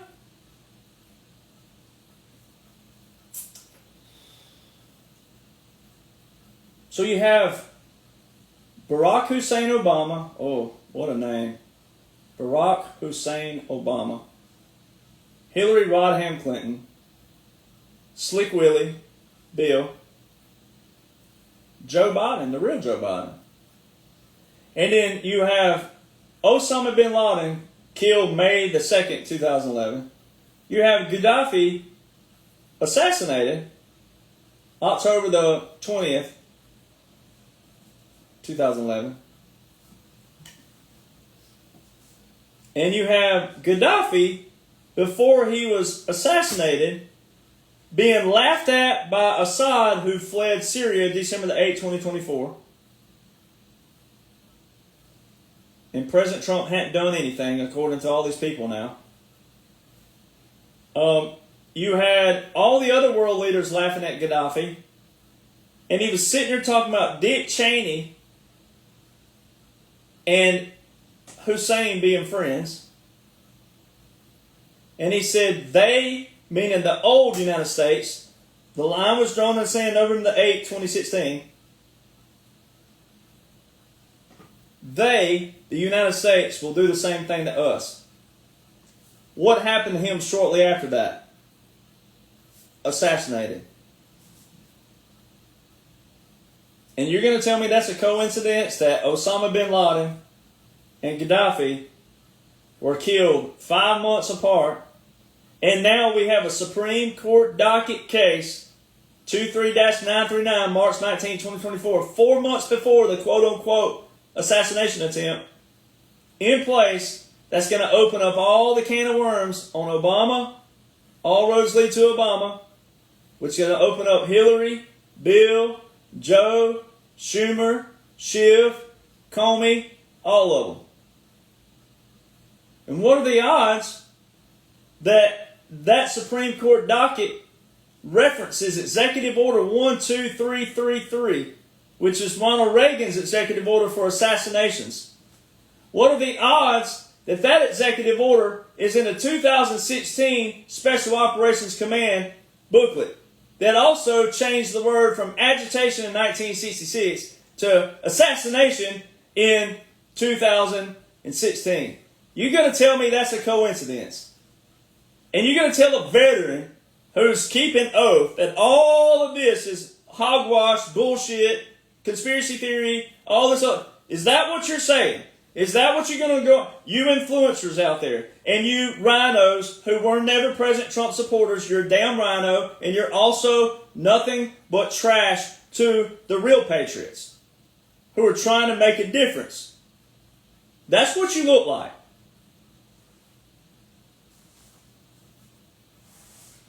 The coincidence that all these things align, and we're still in the continuity of government by laws.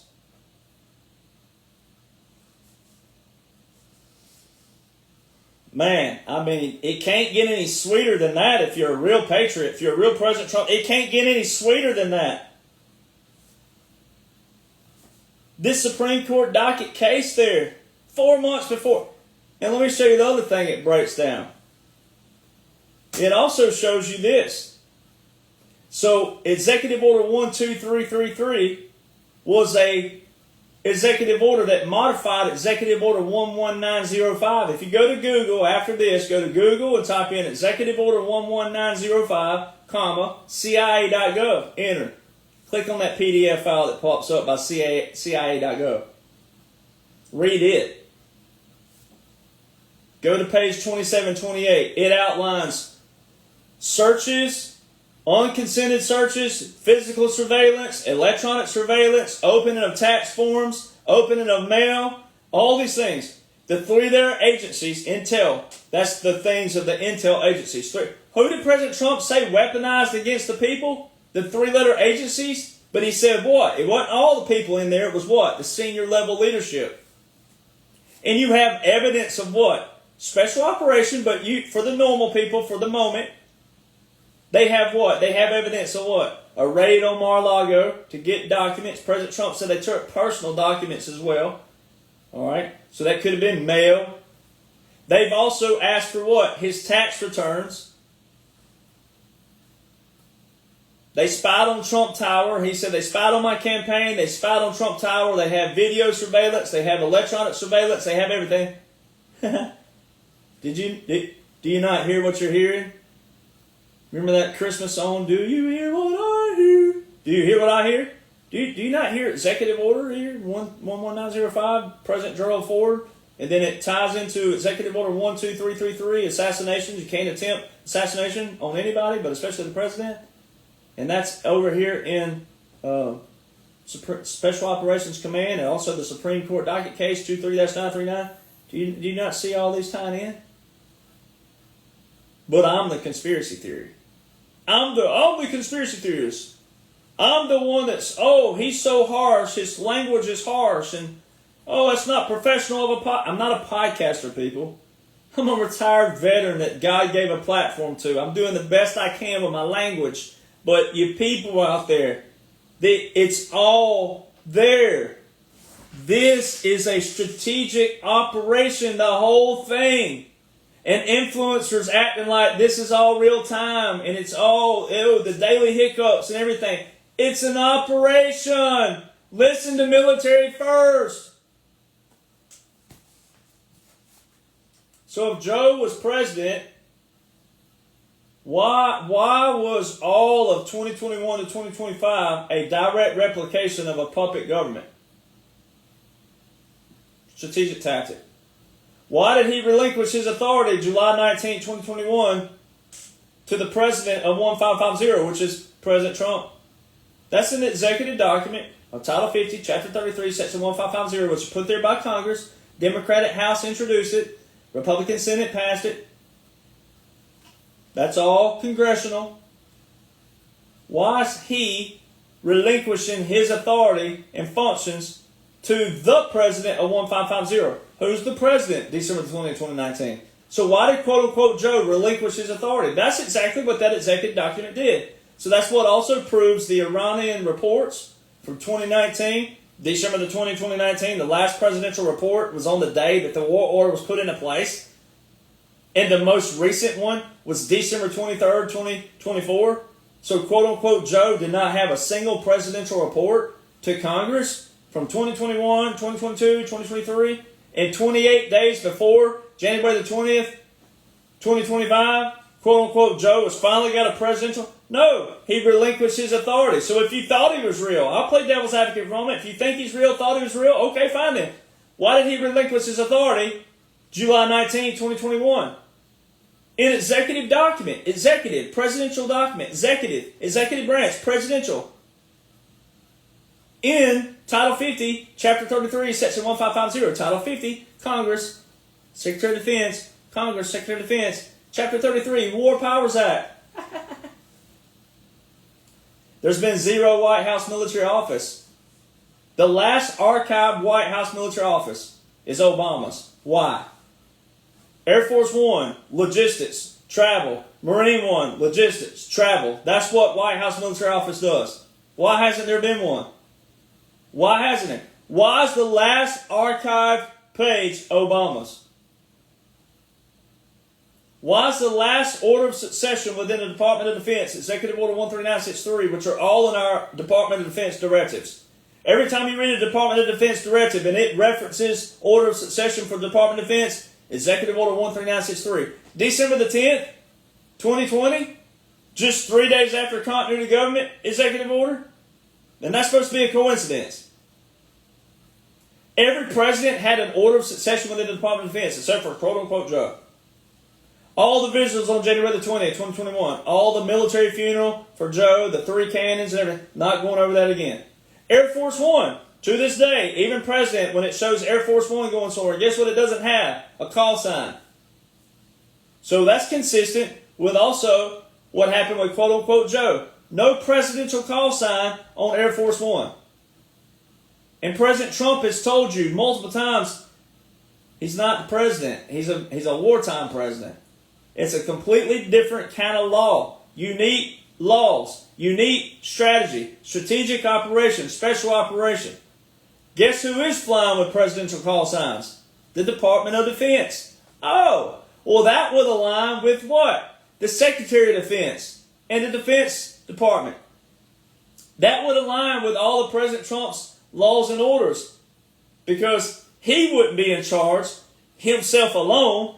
It's the Department of Defense and them working at a military capacity with him being the commander-in-chief. He is the commander, but it's a unified, bipartisan operation. Democratic House, again, passed it, introduced it, and they passed this. National Security Presidential Memorandum -2. President Trump. He had one January the 28th, 2017. It has an order of succession in there. Skip ahead, February the 4th, 2025. He issues another National Security Presidential Memorandum. Order of succession in there. Quote unquote Joe.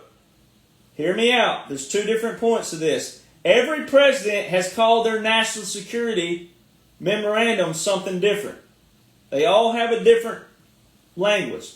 NSPM or the NSM. So, National Security Memorandum, National Security. They all have a different name. Why doesn't Joe's have a different title?